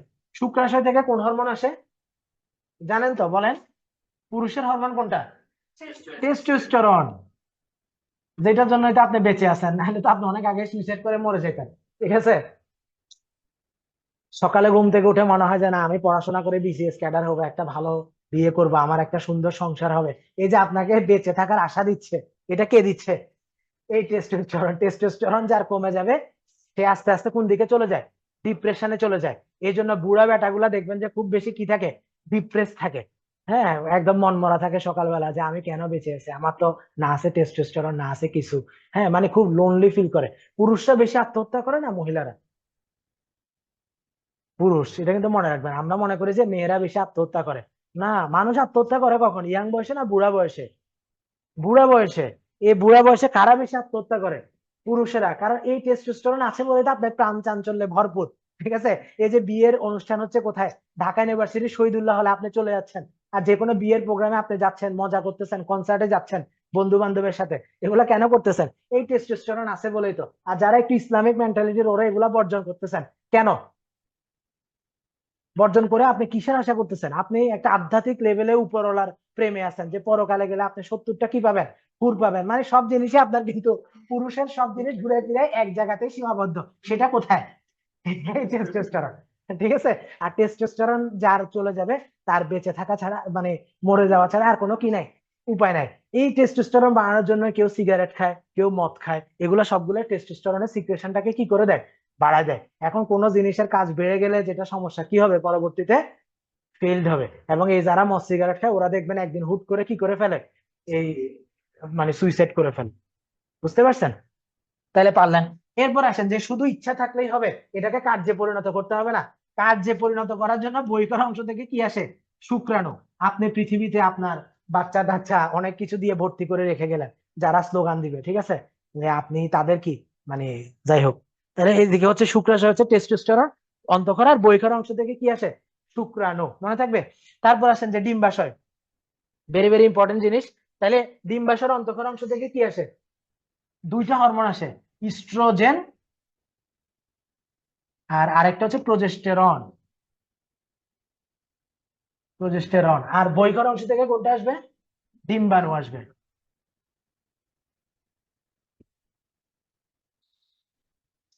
সে কয়টা বাজে আজকে আবার, জুমার নামাজ আছে 11:30, ঠিক আছে। তাহলে এটার কনসেপশন ক্লিয়ার তো আমাদের, হ্যাঁ। আচ্ছা, এবার আসেন যে পুরুষের টেস্টোস্টেরন যে কাজটা করে, মহিলাদের কোন হরমোনটা সেই কাজটা করে, ইস্ট্রোজেন না প্রজেস্টেরন, হ্যাঁ প্রজেস্টেরন না, বোকা। প্রজেস্টেরন মনে রাখেন যে পিপি, প্রজেস্টেরন ফর প্রেগনেন্সি। প্রেগনেন্সিতে আপার ভূমিকা পালন করবে কে, মেন ভূমিকা পালন করবে কে, প্রজেস্টেরন। হ্যাঁ, আর ইস্ট্রোজেন হচ্ছে যে এই সেকেন্ডারি সেক্সুয়াল ক্যারেক্টারিস্টিক্স বা এসএসসি যেটাকে আমরা বলি। একটা মেয়েকে কখন বিয়ে দিতে পারবেন আপনি, যখন সে এসএসসি পাস করবে, এসএসসি মানে কি? হ্যাঁ, সেকেন্ডারি স্কুল সার্টিফিকেট না, সেকেন্ডারি সেক্সুয়াল ক্যারেক্টারিস্টিক্স। হ্যাঁ, মানে এসএসসি পাসের পরেই তো তার কি হচ্ছে, সেকেন্ডারি সেক্সুয়াল ক্যারেক্টারিস্টিক্স ডেভেলপ করতেছে। তখন সে একটা ছেলের প্রতি আগ্রহ অনুভব করবে, বা একটা ছেলে যদি হয় সে মেয়ের প্রতি কি করবে, আগ্রহ অনুভব। এখন যদিও আপনাদের যুগ নাকি চেঞ্জ হয়ে যাচ্ছে, ছেলে ছেলের প্রতি আগ্রহ দেখাচ্ছে, ঠিক আছে, নাউজুবিল্লাহ। হ্যাঁ, তো এগুলা নিয়ে অনেক কথাবার্তা হচ্ছে। হ্যাঁ, তো মনে থাকবে এই যে জিনিসটা। তাই এসএসসি কে করে? ছেলেদের এসএসসির জন্য দায়ী কোন হরমোন? টেস্টোস্টেরন। আর মেয়েদের এসএসসির জন্য দায়ী কে? ইস্ট্রোজেন। গর্ভাবস্থায় কোন হরমোন আপার হ্যান্ড কাজ করবে? দোনোটাই কাজ করে, কিন্তু মেইনলি কে? মেইনলি হচ্ছে প্রেগন্যান্সিতে প্রজেস্টেরন, আর এসএসসি থেকে মেয়েদের হচ্ছে ইস্ট্রোজেন, ছেলেদের হচ্ছে টেস্টোস্টেরন। আচ্ছা, ছেলেদের মধ্যে কি ইস্ট্রোজেন নাই? ভেরি গুড, এটা কে বলছেন? ভেরি গুড, এটা জানাটা ভালো। ঠিক আছে, এই টেস্টোস্টেরন হচ্ছে আপনার মামলা হামলা যুদ্ধের হরমোন, আর ইস্ট্রোজেন হচ্ছে আপনাকে নরম করে রাখার হরমোন। আপনি দেখেন যে আপনি যখন আপনার বাবার কাছে টাকা চান, বাবা একবার না বলে, দুইবার না বলে, তৃতীয়বার কি করে? ব্যাট দিয়ে মারে বা লাথি দিয়ে একদম মানে মাইটে দিয়ে দেয়, ঠিক আছে। হ্যাঁ, কিন্তু মাকে দেখেন একবার না বলছে, দুইবার না বলছে, তৃতীয়বার যখন বলছে, মায়ের মন কিন্তু নরম, টাকাটা দিয়ে দিছে, ঠিক আছে। হ্যাঁ, হ্যাঁ, কাজও করে না একটা, তো ব্যাপারটা এরকম। তো আপনার মধ্যেও কিন্তু যে এই হরমোন গুলো নাই সেটা না। টেস্টোস্টেরন হচ্ছে মানুষের মনটাকে নরম করে, ইস্ট্রোজেনটা, টেস্টোস্টেরন মানুষকে হার্ট করে। তো অনেকে মাও আছে না হার্ট। আচ্ছা, ছেলেদের মধ্যে কাদের ইস্ট্রোজেন বেশি বলেন তো? আচ্ছা, একটা চিকন ছেলে যে পরিমাণ মানে টক্সিক থাকে, একটা মোটা ছেলে কে বেশি টক্সিক থাকে? বা একটা চিকন মেয়ে মোটা মেয়ে, দুইজনের মধ্যে কে বেশি ইরিটেট থাকে আর কে বেশি রিল্যাক্স থাকে? চিকন গুলা। হাসপাতালে গেলে দেখবেন যে একটা মোটা মহিলাকে আপনি যদি জিজ্ঞেস করেন যে আপা কোন দিকে যাবো, সে কিন্তু বিরক্ত হলে বলে এই দিক দিয়ে জানবো, ওদিক দিয়ে একটা চিকন মেয়েকে জিজ্ঞেস করে দেখবেন ওই কুকুরের সান অফ ইয়ার মতো কে কে কে কে করে উঠবে, ঠিক আছে। মানে খুবই সে কি বিরক্ত। পুরুষের ক্ষেত্রে সে মোটা যখন হয় তখন তার ইস্ট্রোজেনটা কি হয়ে যায়, বেড়ে যায়। হ্যাঁ, আর যত চিকন হবেন তত হচ্ছে টেস্টোস্টেরনটা বাড়তে থাকে। হ্যাঁ, এই জন্য দেখবেন যে যেসব মহিলাগুলারকে বা ইয়াকে বিভিন্ন ভিডিও ভাইরাল হয়েছে না, এরা সবাই দেখবেন মোটামুটি চিকন ধরনের।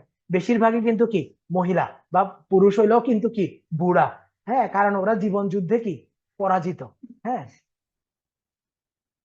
চাকরির বয়স 45 করার আমিও পক্ষে, ঠিক আছে, কারণ 35 করা উচিত।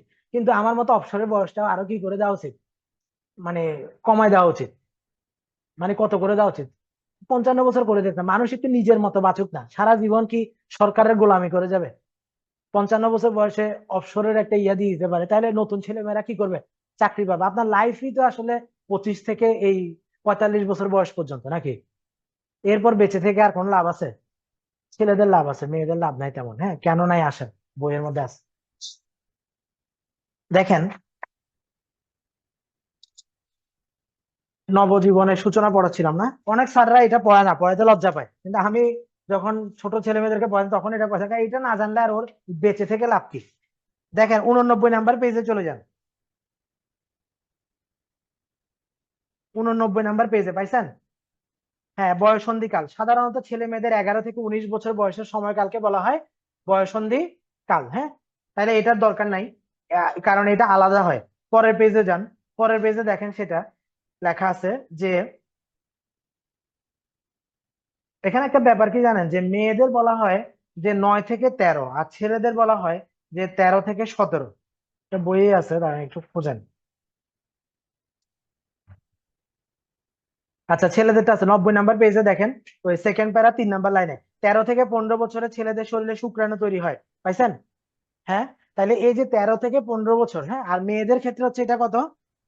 এই যে মেয়েদের ক্ষেত্রে দেখেন 91 নাম্বার পেজের নিচের দিকে তাকান। হ্যাঁ, মেয়েদের ক্ষেত্রে হচ্ছে 9 থেকে 13, আর ছেলেদের ক্ষেত্রে হচ্ছে 13 থেকে 15। এটা হচ্ছে ফিমেল। তার মানে কে বেশি ম্যাচিউর, একটা ফিমেল না একটা মেল?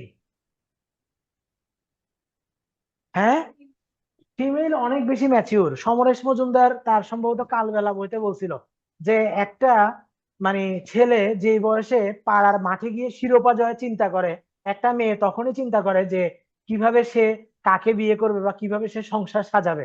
তার মানে একটা মেয়ের চিন্তা ভাবনা কত ম্যাচিউর দেখেন, ঠিক আছে। তো এই কারণ মেয়েদের এই যে এসএসসি, এটাকে কি বলে? এসএসসি বা সেকেন্ডারি সেক্সুয়াল ক্যারেক্টারিস্টিক্স। এই সেকেন্ডারি সেক্সুয়াল ক্যারেক্টারিস্টিক্স মেয়েদের শুরু হচ্ছে 9 থেকে 13, আর ছেলেদের শুরু হচ্ছে কখন, 13 থেকে 15। মেয়েদের সবকিছু আর্লি কাম আর্লি গো, মানে তাড়াতাড়ি শুরু হয় তাড়াতাড়ি কি হয়ে যায়, চলে যায়। তো এটা শেষ হবে কখন গিয়ে?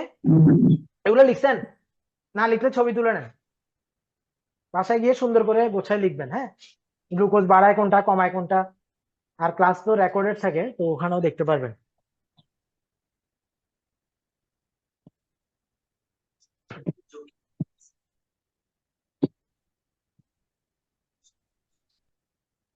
রসায়ন গবেষণাগার কেন বলা হয়? কারণ হচ্ছে যে বেশি বিপাকীয় এনজাইম গুলো ওখান থেকে আসে।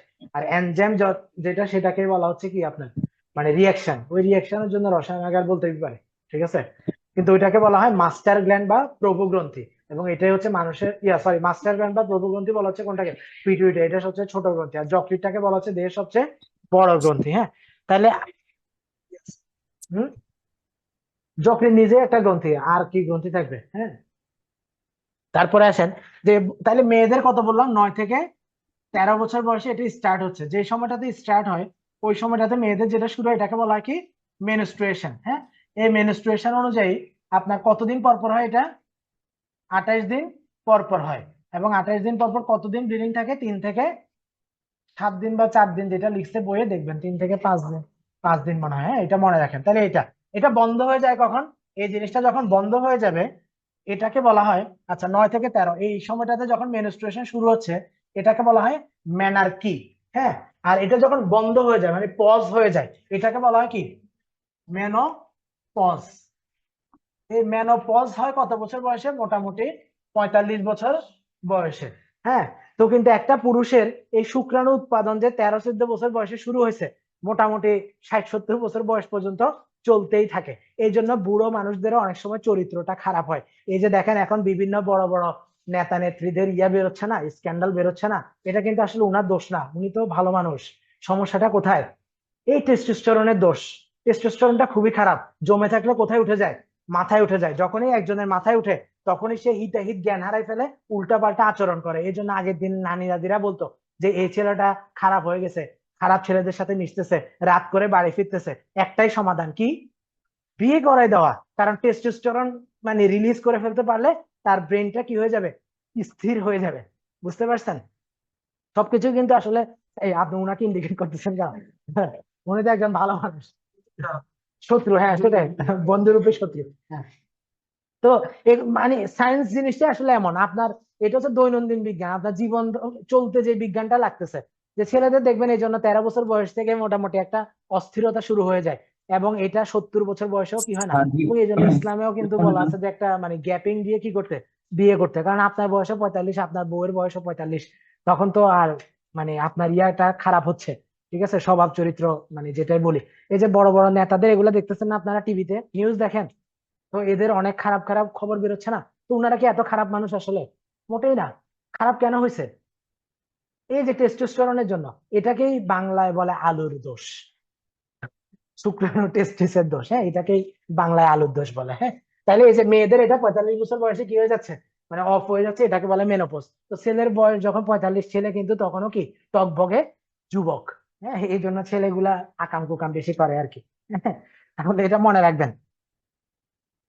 এই যে দেখেন 90 নাম্বার পেজের নিচের দিকে তাকান, যে মেয়েদের হচ্ছে 10 থেকে, এটা দরকার নাই, ওই নিচের দিকে। তো এই 10 থেকে 17 বছর বয়সে শুরু হয়, তারপর 45 থেকে 55 বছর বয়সে কি হয়ে যায়? বন্ধ হয়ে যায়। 28 দিন পর পর হয়, 3 থেকে 7 দিন পর্যন্ত স্থায়ী হয়। পাইছেন না? এই 4টা লাইন মনে রাখবেন। হ্যাঁ, তারপরের পেজে চলে যান। নিচের দিকে নিচের দিকে 9 থেকে 13 বছর বয়সে মেয়েদের ঋতুস্রাব শুরু হয়। এই শুরু হওয়াটাকে আমরা কি বলি? ম্যানার্কি বলি। হ্যাঁ, ম্যানার্কি মনে রাখবেন। আর কত বছর বয়সে বন্ধ হয়ে যায়? 45 থেকে 50, সেটাকে আমরা কি বলি? মেনোপজ বলি। হ্যাঁ, তাহলে এগুলা মনে রাখতে হবে। শেষ। আচ্ছা, যেখানে ছিলাম ওখানে চলে যাই, ডায়াবেটিস। তাহলে ডায়াবেটিসের মধ্যে যান। ডায়াবেটিস এক ধরনের বিপাকজনিত রোগ। কারণ কি? আপনার শরীরে ওই যে সুগারটা খাচ্ছেন, এই সুগারটা কি হইতে পারতেছে না? বিপাক হইতে পারতেছে না। এটা শুধুমাত্র সুগার না, সাথে সাথে আর কাকেও বিপাক করতেছে? ফ্যাট, বই করা অংশ থেকে ফ্যাটকেও বিপাক করতেছে। 4 নাম্বার লাইনের লাস্টের দিকে তাকান, মানুষের রক্তে গ্লুকোজের স্বাভাবিক পরিমাণ কত? 4 থেকে 6, বাট 6-এর বেশি হইলে আপনি তাকে কি বলবেন না? ডায়াবেটিস বলবেন না। খালি পেটে কত বলছিলাম? 7.8-এর বেশি। আর ভরা পেটে 11.1-এর বেশি নয়। হ্যাঁ, তারপরে 3 লাইন পরে দেখান, যে ডায়াবেটিস রোগীর রক্তে শর্করার পরিমাণ বেশি থাকায় এটা হৃৎপিণ্ড, কিডনি, চোখ এই তিনটা জিনিসে কি করে, বাধা প্রদান করে। যার মোটামুটি ডায়াবেটিস আছে তার কোনো না কোনো পর্যায়ে কি হবে, কিডনির সমস্যা হবে। এই জন্য ডায়াবেটিস রোগীর কিডনি পরীক্ষা করা কি বাধ্যতামূলক। ঠিক আছে? কিডনি কিভাবে পরীক্ষা করবেন? হ্যাঁ, এটা আপনারাই জেনে গেছে, আমার কাছে আর পাঠাবেন না। নাহলে ডায়াবেটিস রোগী হলে আমার কাছে পাঠিয়ে দিবেন, আমি পরীক্ষা নিরীক্ষা করে দেখবো। হ্যাঁ, আর যদি কিডনিটা পরীক্ষা করতে চান তাহলে যেটা দিয়ে দেখবেন সেটা কি, সেরাম ক্রিয়েটিনিন। এটা নর্মালি কত থাকে একজন মানুষের? এক। 0.5 থেকে 1 বা 0.6 থেকে 1.2, হ্যাঁ এরকম। তাহলে যদি বেশি হয়ে যায় এরপরে আমার কাছে পাঠিয়ে দিবেন, ঠিক আছে? বা যে কোনো কিডনির ডাক্তারের কি নিতে হবে, পরামর্শ নিতে হবে। কাদের ডায়াবেটিস হওয়ার এইটা রিটার্নের জন্য পড়তে হবে, কাদের ডায়াবেটিস হওয়ার ঝুঁকি বেশি। প্রথম কথা, যাদের ফ্যামিলি হিস্ট্রি বা ডায়াবেটিস আছে। এখন একজন কি বলে যে আমার বাবার তো ডায়াবেটিস আছে, আমিও এই জন্য ইচ্ছা মতো চিনি টিনি যা আছে সব খেয়ে ফেলি। ব্যাপারটা কি তাই? না, বংশগত কারণে আপনার 50%, কিন্তু আপনার নিজের হ্যাবিটের উপরও তো কত পার্সেন্ট আছে? 50। আপনার ডায়াবেটিস হবে এটা ঠিক আছে, কিন্তু এই ডায়াবেটিসটা আপনার 60 বছর 70 বছর বয়সে গিয়ে হোক না। কিন্তু আপনি চিন্তা করে রাখছেন ডায়াবেটিস হবে, এই জন্য নিজের শরীরটাকে ছেড়ে দিয়েছেন। আপনার ওজন 102 কেজি, হ্যাঁ ডেইলি প্রায় 2 কেজি পরিমাণ ভাত খান, হ্যাঁ ওদিকে আরো অনেক খাবার দাবার খান, তাহলে আপনার 20-30 বছর বয়সে ডায়াবেটিস হয়ে যাচ্ছে। তাহলে এটা লাইফ রিস্ক না? বংশে আছে মানে হবে, কিন্তু সেটা 70-80 বছর বয়সেও হইতে পারে। হ্যাঁ, তো আপনি নিজের এই পরের জিনিসগুলো এই জন্য, যাদের ওজন বেশি এবং শরীর মেদবহুল, যারা শারীরিক পরিশ্রম করে না এবং দীর্ঘদিন যারা স্টেরয়েড জাতীয় ওষুধ খায়, অনেকে চিকন থেকে মোটা হওয়ার জন্য কি খায়, স্টেরয়েড খায়। বা ওষুধের দোকানদারের কাছে গেলে ওরা ব্যথার ওষুধ যখন আর কাজ করে না তখন কি দিয়ে দিচ্ছে, স্টেরয়েড দিয়ে দিচ্ছে। এটার কারণেও কিন্তু অনেকের ডায়াবেটিস হচ্ছে। হ্যাঁ, অনেকের দ্বারা বাবা মায়ের ডায়াবেটিস নেই তাও ডায়াবেটিস হচ্ছে, কারণ কি? এই নিচের কারণগুলা, মেদবহুল শরীর, অতিরিক্ত পরিমাণে খাবার খাওয়া, শারীরিক পরিশ্রমের অভাব, এগুলা। তারপর ডায়াবেটিস রোগীর লক্ষণ কোনটা? তিনটা আমি বলে ফেলছি। কি করবে? বেশি বেশি খাবে, বেশি বেশি পান করবে, বেশি বেশি প্রস্রাব করবে।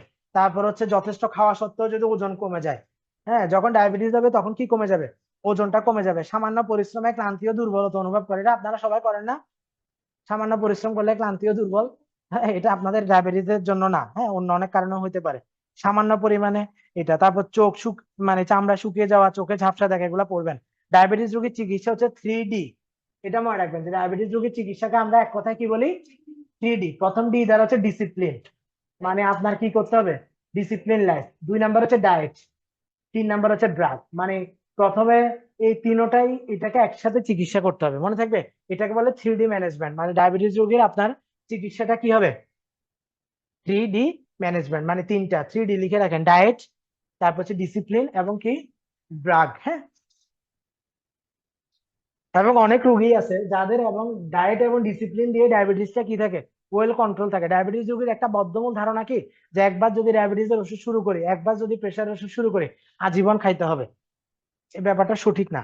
যেসব ডিজিজে আপনার এই 3D প্ল্যান আছে, ওদের ক্ষেত্রে আপনার প্ল্যান 1 প্ল্যান 2 দিয়ে যদি কন্ট্রোল হয়, তাহলে আপনার ওই ডিতে আর কি করতে হবে না, 3 নাম্বার ডিতে যাইতে হবে না। বা এখান থেকে শুরু করে আপনি এই দুইটা দিয়ে কি করে রাখতে পারবেন, ডিজিজটাকে কন্ট্রোলে রাখতে পারবেন। হ্যাঁ, তাহলে এটা খুব বেশি ইম্পর্টেন্ট। কিভাবে খাবেন এটা আমি খাদ্য ও পুষ্টি অধ্যায়ের মধ্যে বলছি, এখানে আবার একটু পড়বেন।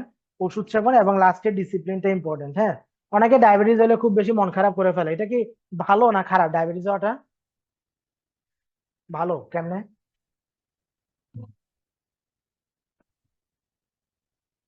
ভেরি গুড, নিয়মের মধ্যে চলবে। আপনার এক গ্লাস করছিলেন। ডায়াবেটিস রোগীর এটা একটা মানে, ওরা এর সাথে হাউতাশ করে যে সবাই খাইতে পারবে, আমি মনে হয় খাইতে পারবো না, আমার তো জীবনটা শেষ হয়ে গেল। তা আমি বলি যে এতদিন আপনার জীবনে একটা বেটি ছিল, এখন আপনার জীবনে কয়টা বেটি হয়েছে? দুইটা বেটি। দুই মানে ডাই, বেটি মানে বেটি, তাইলে দুইটা বেটি মানে কি, ডায়া বেটিস। তো এই বেটিটাও খুব ভালো। ওই বেটিটাকে যেরকম জিনিসপত্র দিয়ে খুশি রাখতেন, স্বর্ণ গহনা টাকা পয়সা, এই বেটিকে এরকম কিছুই দিতে হবে না। এই বেটিকে শুধুমাত্র কি করতে হবে, বেড়াইতে নিয়ে যাইতে হবে। কখন? সকালে এবং বিকালে 20 মিনিট করে রোদের মধ্যে হাঁটবেন। এটাই হচ্ছে আপনার প্রথম চিকিৎসা। তারপর খাবার দাবার, এতদিন ওই বেটি আপনাকে ইচ্ছা মতো খাওয়াইছে কেন? যাতে আপনি তাড়াতাড়ি মরে যান। এই বেটি আপনাকে বলবে যে কম কম খেয়ে আপনি বেশি দিন কি করেন, বেঁচে থাকেন। তাইলে এটা কি আপনার জন্য আশীর্বাদ না অভিশাপ? এটা একটা আশীর্বাদ। হ্যাঁ, ডায়াবেটিস রোগী কি মিষ্টি খেতে পারবে না? পারবে। যেদিন সে মিষ্টি খাবে সেদিন আর ভাত রুটি কিছু খাবে না আর কি। ঠিক আছে? বা সেদিন ইনসুলিনটা 2 বাড়ায় নিবে, এরকম। তা আমাদের দেশে একটা বদ্ধমূল ধারণা কি, যে ডায়াবেটিস হয়েছে মানে তার জীবনটা শেষ। ব্যাপারটা এমন না। আচ্ছা, যেদূর পড়াইছি এদূরে কারো কোনো প্রশ্ন আছে কিনা? আজকে কিন্তু অনেকগুলো রোগ পড়াইছি এবং এখান থেকে কিন্তু ইয়াতে একটা প্রশ্ন থাকে রিটেনে, বুঝছেন?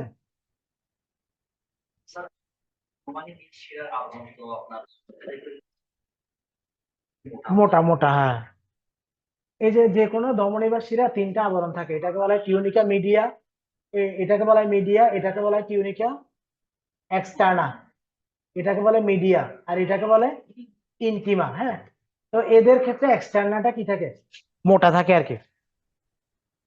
এগুলো দরকার নেই, এগুলো একদম ডিপ লেভেলের পড়াশোনা। হুম।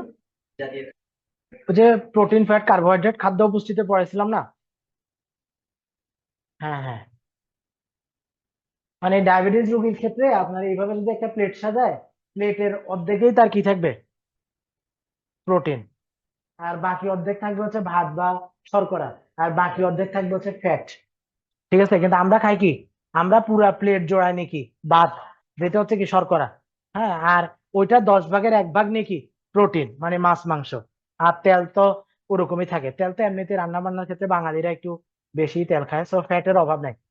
তো এটা একটু উল্টাপাল্টা করতে হবে আর কি, মানে সে প্রোটিন জাতীয় খাবার বেশি খাবে, কিন্তু ইয়া খাবারটা কি করবে, কমাই দিবে, শর্করা জাতীয় খাবারটা কমাই দিবে। এই ডায়াবেটিস রোগীকে যে রুটি খাইতে বলে, রুটি কি খাবার, শর্করা জাতীয় খাবার না, তাহলে এটা শরীরে চিনি বাড়াবে না। হ্যাঁ, ভাত বন্ধ করে রুটি দিচ্ছেন, তো দুইটাই তো শর্করা জাতীয় খাবার।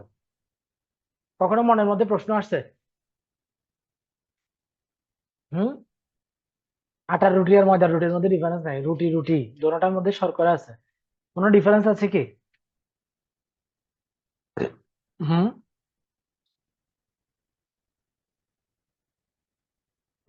ডিফারেন্স হচ্ছে আপনার শরীরের জীবন ধারণের জন্য, বেঁচে থাকার জন্য তো আপনার কিছু পরিমাণ কি লাগবে, কার্বোহাইড্রেট বা শর্করা লাগবে। আর ভাতের থেকে রুটিতে কি থাকে, কম থাকে। আর ভাতের মধ্যে ওই যে বলছি ফ্যাটের অংশও থাকে, ট্রাইগ্লিসারাইড থাকে, যেগুলো কোথায় থাকে না, রুটিতে থাকে না। এই জন্য ভাতের থেকে কি ভালো, রুটি ভালো। ঠিক আছে, যেগুলো পড়াইছি একটু দেখেন।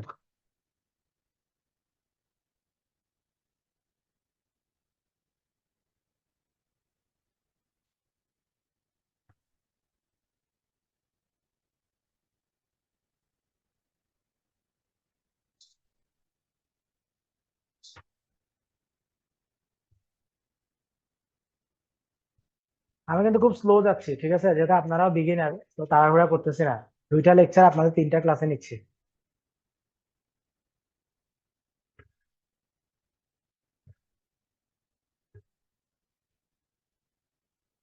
পিছনে আপনি বুঝতেছেন, সমস্যা হচ্ছে না তো?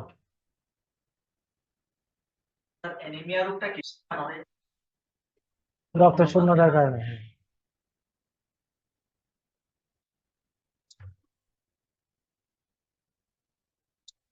এনিমিয়া হচ্ছে রক্ত শূন্যতা, কিন্তু রক্ত শূন্যতার আবার অন্য কারণ আছে, এটা রোগ না, এটা হচ্ছে যে মানে এটা হচ্ছে রোগের একটা উপসর্গ, বুঝতে পারছেন? তার শরীরে তখন কারো যদি রক্ত শূন্যতা হয়, অন্য কোনো রোগ আছে কিনা এটা দেখতে হবে।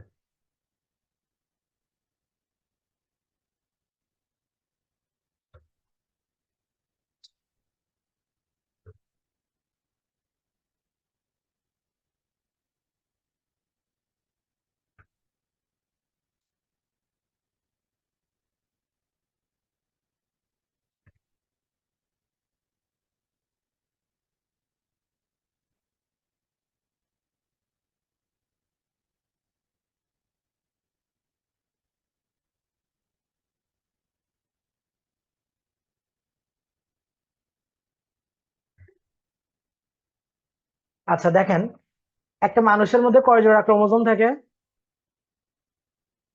সেটা হচ্ছে একটা মানুষ যদি আপনি দেখেন, মানুষের মধ্যে ক্রোমোজোম থাকবে হচ্ছে 23 পেয়ার্স, মানে কত, 23 জোড়া। এর মধ্যে 22 জোড়া ছেলে এবং মেয়েতে কি থাকে, সেম থাকে।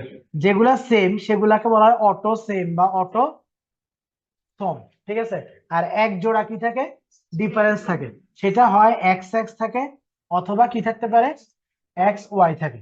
যদি এক্স এক্স থাকে সেটাকে বলা হয় কি, সেটাকে বলা হবে মেয়ে। আর যদি এক্স ওয়াই থাকে তখন সেটাকে বলা হবে ছেলে। বুঝছেন এর দূর পর্যন্ত? মানুষের কোড না, মানে উপরওয়ালার কি এত টাইম আছে যে বসে বসে মানুষ কি ইয়া করবে, এটা তো কম্পিউটারে কপি পেস্ট, মানে 23-তে যখন চাপ দিছে তখন একটা মানুষের বাচ্চা ডেলিভারি হবে। যখন এই 23 এর জায়গায় 22-তে চাপ দিবে তখন কি হবে, তখন একটা মুরগির বাচ্চা ডেলিভারি হবে। যখন এই 46 এর জায়গায় 64-এ চাপ দিবে তখন একটা ঘোড়ার বাচ্চা বের হয়ে যাবে। যখন 32-তে চাপ দিবে তখন একটা কুকুরের বাচ্চা বের হয়ে যাবে। আমি যেগুলা বললাম এগুলো হচ্ছে জেনেটিক কোড। মানুষের ক্ষেত্রে কত, 46। হ্যাঁ, তাহলে কোনো কারণে যদি জেনেটিক নাম্বারটা চেঞ্জ হয়ে যায় তখন কি হয়ে যাবে, তখন অন্য, যেমন প্রায় সাংবাদিকরা রিপোর্ট করে যে নীলফামারীর অমুক গ্রামের মধ্যে একটা ছেলে মানে মানুষের পেটের মধ্যে কুকুরের বাচ্চা হয়েছে। নাউজুবিল্লাহ, এটাই কখনো সম্ভব? সম্ভব না। তাহলে এটা কেন বলতেছে বা কেন হচ্ছে? এটা হচ্ছে রেডিয়েশন। হ্যাঁ, এইসব রেডিয়েশন বা অন্য কোনো কারণে। আপনাদের কতদিন পড়াছিলাম নাকি যে প্রেগনেন্সিতে কোন পরীক্ষা করা যাবে কোনটা করা যাবে না? পড়ে নাই না? আচ্ছা, সেটা হচ্ছে যে প্রেগনেন্সি থেকে এক্স রে করি আমরা, এক্স রে করা যায়? যায় না। এমআরআই করা যায়? সিটি স্ক্যান করা যায়? যায় না। আল্ট্রাসাউন্ড করা যায়? আল্ট্রাসাউন্ডটা করা যায়, ঠিক আছে। তাহলে এই প্রেগনেন্সিতে যদি এই তেজস্ক্রিয় বিকিরণের জন্য কি হয়ে যায়, এই জেনেটিক কোডটা কি হয়ে যেতে পারে, চেঞ্জ হয়ে যেতে পারে। হ্যাঁ, তো তখন বিশেষ করে এগুলা মানে মহিলাদের কিন্তু যখন প্রেগনেন্ট হয় তখন কিন্তু কিছু লাইফ স্টাইল আছে বা নিয়ম কানুন আছে। কিন্তু এই মহিলাগুলো কি করে জানেন, এই সারাদিন বসে বসে টিভি দেখে। যেমন আমি যখন প্রাইভেট মেডিকেলে জব করতাম তখন একদিন মানে আমার যে ইয়া ছিল সে বলতেছে যে হাসপাতালে একজনের পেটের মধ্যে একটা কুকুরের বাচ্চার মতো হয়েছে। আমি বলছি, কেন হয়েছে? বলছে কারণ হচ্ছে ওই মহিলা বসে বসে টিভি দেখতেছিল, তো তো মানে নামাজ পড়তেছিল, এরপর কারেন্ট আসছে, সে নাকি টিভি দেখতে বসে গেছে। হ্যাঁ, টিভি দেখতে যখন বসছে এই জন্য আল্লাহর অভিশাপে তার পেটের মধ্যে এরকম একটা বাচ্চা হয়েছে। পরে আমি চিন্তা করলাম যে এটা নিয়ে তো একটু পড়া করা দরকার, যেটা কেন হচ্ছে। পরে এটা হচ্ছে কেন, এই জেনেটিক কোডটা চেঞ্জ হওয়ার জন্য। মহিলাগুলা ধরেন জামাইগুলা কোথায় থাকে, বিদেশে থাকে, স্বাভাবিক। তো বিদেশে কারণ বিদেশে থাকে, যখন আসে তখনই তো প্রেগনেন্ট করে দিয়ে চলে গেছে। জামাই থাকলে তো জামাইয়ের সাথে টাইম স্পেন্ড করতো। তো মহিলাদের কোনো কাজ থাকে না, মোটামুটি একটা ইমো, তারপর টিভি, এগুলাই তাদের জীবন। হ্যাঁ, তো এই ইমো, মোবাইল দুইটা রাখে কোথায়, এই ম্যাক্সির পকেটে, মানে একটা বাচ্চার দুই কানের পাশে দুইটা রাখে। তো এই মোবাইলের সব রেডিয়েশনে বাচ্চার জেনেটিক কোড চেঞ্জ হয়ে যেতে পারে না? পারে। তারপর যদি এক্সরে টেক্সরে এগুলা করে, এই জন্য যদি জেনেটিক কোড চেঞ্জ হয়ে যায় তখন ওইটা দেখতে আর মানুষের বাচ্চার মতো থাকে না, একটু অদ্ভুত বা মানে অদ্ভুত আকারের হয়। তখন এই জন্য এই ধরনের নিউজ গুলা হয়। বুঝতে পারছেন এই অটোসোমের ইয়াটাতে আর কি। তাহলে গর্ভাবস্থায় কোনটা করা যায়? গর্ভাবস্থায় আপনি আলট্রাসোনোগ্রাফি করতে পারবেন। হ্যাঁ, আলট্রাসোনোগ্রাফিও করতে পারবেন, এমআরআইও করতে পারবেন। এই দুইটা গর্ভাবস্থায় করা যাবে। আর যাবে না কোনটা কোনটা? এক্স রে করা যাবে না, আর সিটি স্ক্যান করা যাবে না। ঠিক আছে, গর্ভাবস্থায় কি কি করা যায়, আল্ট্রাসাউন্ড করা যায়, এমআরআই করা যায়, কারণ এগুলোর মধ্যে রেডিয়েশন নাই। আলট্রাতে আমরা কি ইউজ করি বলেন তো? ইমেজ তো অবশ্যই। ইমেজটা কিসের ইমেজ? শব্দের ইমেজ না আলোর ইমেজ না কিসের ইমেজ? এটা হচ্ছে আল্ট্রাসাউন্ড, এখানে আমরা ইউজ করি শব্দ। এমআরআই, এখানে আমরা কি ইউজ করি, ম্যাগনেটিক মানে চুম্বক। আর এই এগুলাতেই ব্যবহার করা হয় তেজস্ক্রিয় রশ্মি। এই জন্য এগুলা মানুষের কি চেঞ্জ করে ফেলতে পারে, কোড নাম্বার চেঞ্জ করে ফেলতে পারে। এই জন্য এগুলো আমরা কি করি না, ব্যবহার করি। আমি যেগুলো বলছি এগুলো আপনাদের বইতে আছে, লাস্টের দিকে একটা অধ্যায় আছে দেখবেন, ওই ওখানে মানে লেখা আছে। আমি একসাথে লিখে ফেলেন তাহলে।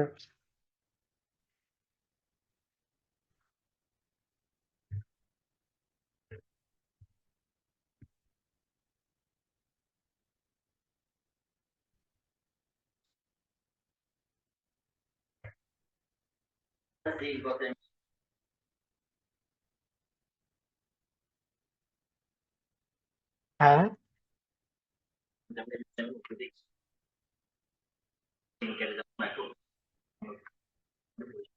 হম, হ্যাঁ, এটার এটার সমস্যা হচ্ছে এটার একটা ইথিক্যাল ব্যাপার আছে, মানে ধর্মীয় দিক থেকে এটাকে ইয়া করা হয়েছে আর কি। আর আমরা মানুষরা তো আসলে খুব স্বার্থপর। হ্যাঁ, এখন আপনি ধরেন মানে জেনেটিক ইঞ্জিনিয়ারিং এর মাধ্যমে যে ক্লোন শিশুগুলা তৈরি হচ্ছে বা তৈরি হওয়ার কথা ছিল, ওরা কিন্তু একদম নিখুঁত হইতো। তা আপনি কি কখনো নিখুঁত মানুষ চান? চান না। পৃথিবীতে সবার মধ্যে কি আছে, খুঁত আছে। হ্যাঁ, তো এটা এটা একটা অ্যাড হয়েছিল 2012 সালের বিশ্বকাপের আগে মনে হয়। তো দেখাচ্ছিল যে মেসি হচ্ছে রাস্তা ঝাড়ু দিচ্ছে, হ্যাঁ, তারপর হচ্ছে ক্রিস্টিয়ানো রোনালদো কি করতেছে, পাহাড় কাটতেছে। হ্যাঁ, এরকম একটা, আপনারা দেখছেন? আপনার তখন জন্ম হয়েছিল তো নাকি? জন্ম হয়েছিল কিন্তু মেমোরি সেল তখন মনে নেই, হ্যাঁ এরকম মানে ক্লোন মানবরা যদি আসে তখন তো মানুষ একদম নিখুঁত হয়ে যাবে। মানে সে যেহেতু বল নিয়ে যাচ্ছে, সে বল নিয়ে এটা শিওর কি করে দিবে, গোল করে দিবে, তখন আর আপনার এখানে কারিশমা দেখানোর বা ইয়া দেখানোর কাজ নাই, এই জন্য এটাকে বন্ধ করে দেওয়া হয়েছে। মানে ক্লোনিং শিশু আপনি যেটাকে বলছেন জেনেটিক ইঞ্জিনিয়ারিং এর মাধ্যমে, কারণ ওরা কি হবে, 100% নিখুঁত হবে। এখন এই নিখুঁত জিনিসটা তখন দেখা যাবে ওরা পৃথিবীর মধ্যে যদি ওরা খারাপ হয়, ওরা একদম খারাপেরও কি হবে, চরম খারাপ হবে। হ্যাঁ, তখন পৃথিবীতে আর মানুষের কোনো কি থাকবে না, নর্মাল মানুষের আর অস্তিত্ব থাকবে না। এই জন্য ওইটাকে বন্ধ করে দেওয়া হয়েছে, মানে ক্লোনিংটাকে বন্ধ করে দেওয়া হয়েছে। তাহলে এগুলো হচ্ছে গর্ভাবস্থায় করা যাবে, আর এটা হচ্ছে যাবে না। ক্রোমোজোম ম্যাপিং বলে একটা জিনিস আছে না, মানে এই বাচ্চাটা কার, ওইটা যে জিনিসটা দ্বারা নির্ধারণ করে, যাকে আমরা কি বলি, ক্রোমোজোম ম্যাপিং। হ্যাঁ, 97 নাম্বার পেজে দেখেন আছে টেস্ট টিউব বেবি, এটা একবার রিটেনে আসছিল।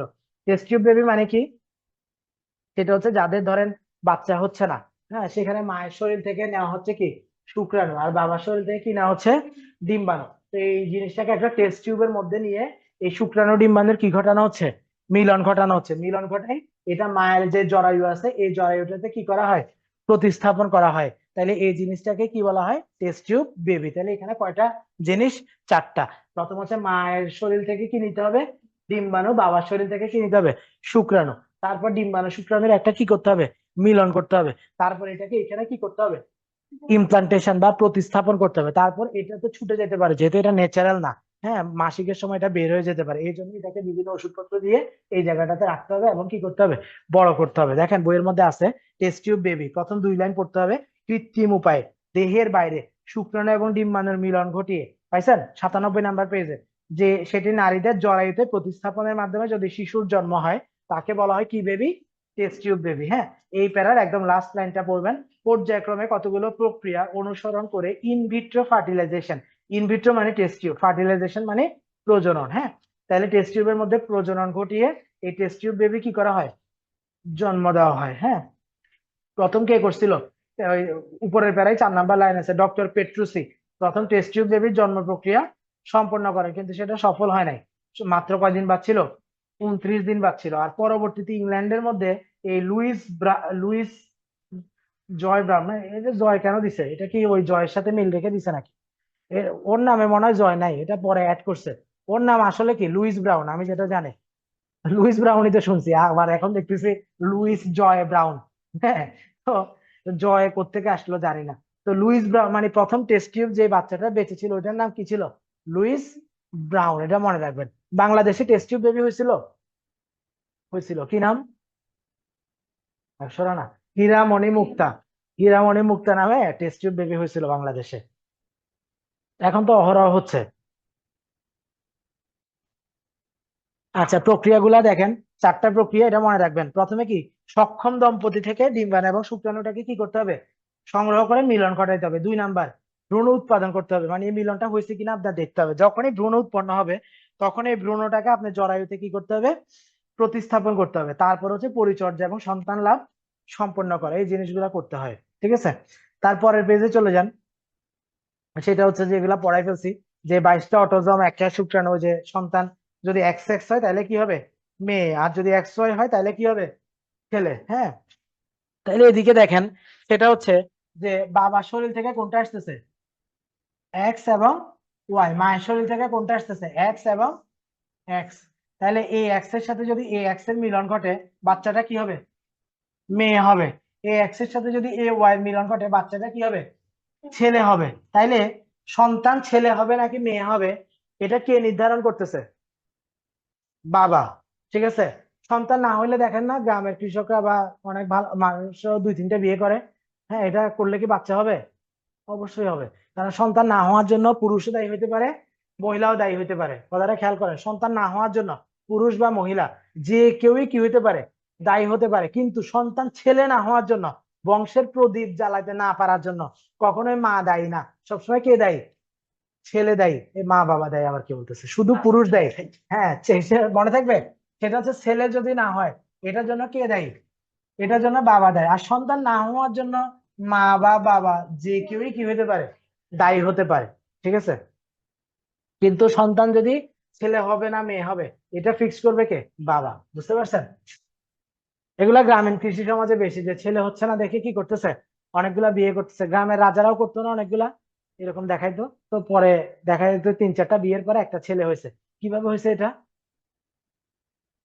দেখেন না আপনারা আগের দিনের মুভি, দেখেন না আপনারা বিটিভিতে, রাজা রাজরাদের মুভি, যে 2টা বিয়ে করছে বাচ্চা হয় নাই, রাজা একটা পুত্রের আসে, এরপর তৃতীয় বিয়ে করছে, বা রূপকথা কাহিনীতে পরে গিয়ে বাচ্চাটা হয়েছে, কিভাবে হয়েছে?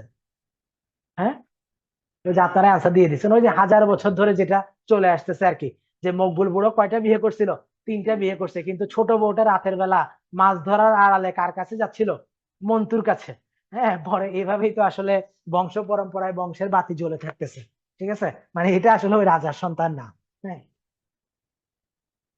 তারপর যান 100 নাম্বার পেজে, পৃথিবীতে জীবনের উৎপত্তি, এটা আমি পড়াই ফেলছি আপনাদেরকে ওই দিন। পৃথিবীতে কোন পরিবেশে প্রথম জীবনের উদ্ভব ঘটে বলেন তো? জলজ পরিবেশে, না স্থলজ পরিবেশে, না আকাশে? জলজ পরিবেশে। হ্যাঁ, পৃথিবীতে প্রথম জলজ পরিবেশে জীবনের ইয়া ঘটে, এবং এটাই আস্তে আস্তে মানে চেঞ্জ হয়ে হয়ে ইভলিউশন হয়েছে। 100 নাম্বার পেজের নিচের দিকে লাস্ট প্যারা 3 নাম্বার লাইনে দেখেন। হ্যাঁ, সেটা হচ্ছে হারবার্ট স্পেন্সার সর্বপ্রথম ইভলিউশন শব্দটি কি করেন? ব্যবহার করেন। হ্যাঁ, এই যে দেখেন, ওইখানে একটা ইভলিউশনের একটা চার্ট দেখাইছে, পাইছেন? যে পৃথিবীতে প্রথমে মিথেন, অ্যামোনিয়া এগুলা ছিল, অ্যামাইনো অ্যাসিড ছিল। হ্যাঁ, এইভাবে হইতে হইতে আস্তে আস্তে ভাইরাস, ব্যাকটেরিয়া, এভাবে হইতে হইতে পরবর্তীতে উদ্ভিদ, প্রাণী এগুলার কি করছে? জন্ম হয়েছে। ঠিক আছে, মানে প্রথমে কিন্তু পৃথিবীতে জীবাণুরা আসছিল। আর এই জিনিসটার থিওরিটা কে দিছিল? পড়াইছিলাম তো, চার্লস রবার্ট ডারউইন, তার origin of species by means of natural selection বইতে বলছিল যে এই সিকোয়েন্সিয়ালি পৃথিবীতে কি ঘটছে? জীবনের উদ্ভব ঘটছে। এবং আপনি যদি, পৃথিবীতে মেরুদণ্ডী প্রাণী বেশি না অমেরুদণ্ডী প্রাণী বেশি? অমেরুদণ্ডী প্রাণী বেশি। এই জন্যই তো আমাদের দেশে দেখেন যে শাসকরা আমাদেরকে কি করতে পারতেছে? কন্ট্রোল করতে পারতেছে। মানুষের মধ্যে বেশিরভাগের কি নাই? মেরুদণ্ড নাই। ঠিক আছে, তো এই জন্যই আমরা স্বাধীনতার কি পাচ্ছি না, সুফলটাও পাচ্ছি না। এই যে দেখেন রাস্তাঘাটে কি হচ্ছে, জ্যাম লেগে আছে, তারপর বিভিন্ন সমস্যা। আচ্ছা, যেটা বলতেছিলাম, যে প্রথম জলজ পরিবেশে কি ঘটে? জীবনের উদ্ভব ঘটে। আর আপনি যদি মেরুদণ্ডীটাও চিন্তা করেন, প্রথমে কারা আসছিল? জলচর। জলচর থেকে কারা আসছে? উভচর। উভচর থেকে কারা আসছে? সরীসৃপ। সরীসৃপ থেকে কারা আসছে? পক্ষীকুল। পক্ষীকুল থেকে কারা আসছে? স্তন্যপায়ী। মানে এই সিকোয়েন্সটা হচ্ছে মেনটেন হচ্ছে আর কি, কেমন? আচ্ছা, যেগুলো পড়াইছে এগুলো একটু দেখেন। আর আপনাদের 3 নাম্বার লেকচার হচ্ছে কোনটা?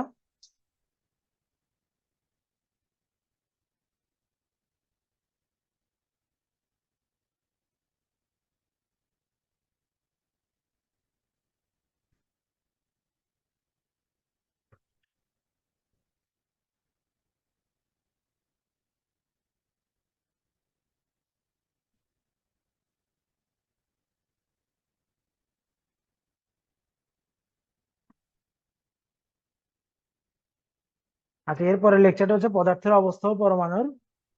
এটা ভেরি ভেরি ইম্পর্টেন্ট ক্লাস, ঠিক আছে, এটা করবেন। যদিও পরমাণুর উপর আসলে একটা ক্লাস দিচ্ছে, এটা 2টা ক্লাস লাগবে। কারণ পরমাণুর সাথে আমরা একই সাথে এরপর চলে যাব সবচেয়ে কঠিন ক্লাসটা, সেটা হচ্ছে পর্যায় সারণী, জারণ, বিজারণ। এখানে 2টা ক্লাস নিব রসায়ন বিজ্ঞানের উপরে, ঠিক আছে। যদিও আসলে বেসিক হিসেবে শুধু ওইটাই পড়ানোর কথা, ওইটা পরে কিন্তু সিকোয়েন্সিয়ালি যাই, ঠিক আছে। কারো কোনো প্রশ্ন আছে যেদূর পড়াইছি? নাই?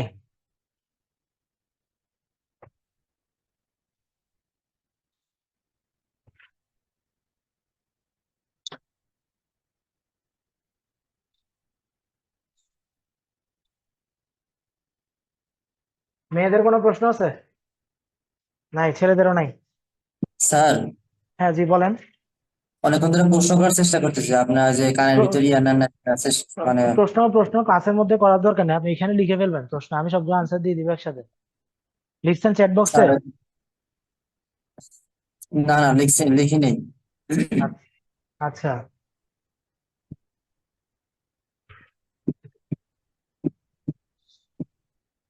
একজন লিখছে অনলাইনে স্যার প্রশ্ন নেয় না কেন? অনলাইনে তো আপনি লিখবেন। স্যার, 2টা প্রশ্ন ছিল আর কি। বলেন। আচ্ছা, এই যে আমাদের আপনার টেস্টোস্টেরন হরমোনের কথা বলেন তো, আমরা দেখি বিয়ের পর যে ছেলে মেয়ে আসলে মোটা হয়ে যায়, কারণ কি আসলে? না না, ছেলে মেয়ে মোটা হয় এটা টেস্টোস্টেরনের জন্য হয় না, ঠিক আছে। এটা অন্য মেকানিজম, এটা হচ্ছে শরীরের বিপাকীয় কাজ বেড়ে যাচ্ছে, ওই জন্য হরমোনাল অ্যাক্টিভিটি বাড়তেছে, ওই জন্য মোটা হচ্ছে। আর স্যার একটা সুস্থ সবল ছেলেদের ক্ষেত্রে মাসে নাইট ফল কতবার হলে সেটা স্বাভাবিক হিসাবে গণ্য হয়? না, এগুলোর কোনো ফিক্সড ইয়া নাই, ঠিক আছে? এটা ইয়া প্রশ্ন, আপনি এমনি টিলি রিলেটেড কোনো প্রশ্ন থাকলে করেন, মানে জীবন ধর্মী বা অন্য কিছু প্রশ্ন জান, ওগুলা পরে কোশ্চেন রিলেটেড, হ্যাঁ, টিলিতে যেগুলো লাগবে ওইসব প্রশ্ন করেন। আচ্ছা।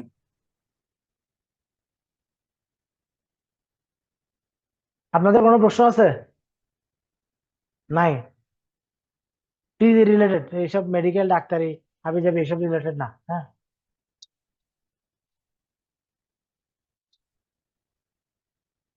হুম। আমার এফসিপিএস হচ্ছে মেডিসিনে, মানে ফাইনাল পার্ট, আর এমডি করতেছি বর্তমানে। সরকার তো 2টা ডিগ্রির জন্য ইয়া দেয় না, আর এমডি করতেছি থিসিস পার্টে আছি কিডনিতে।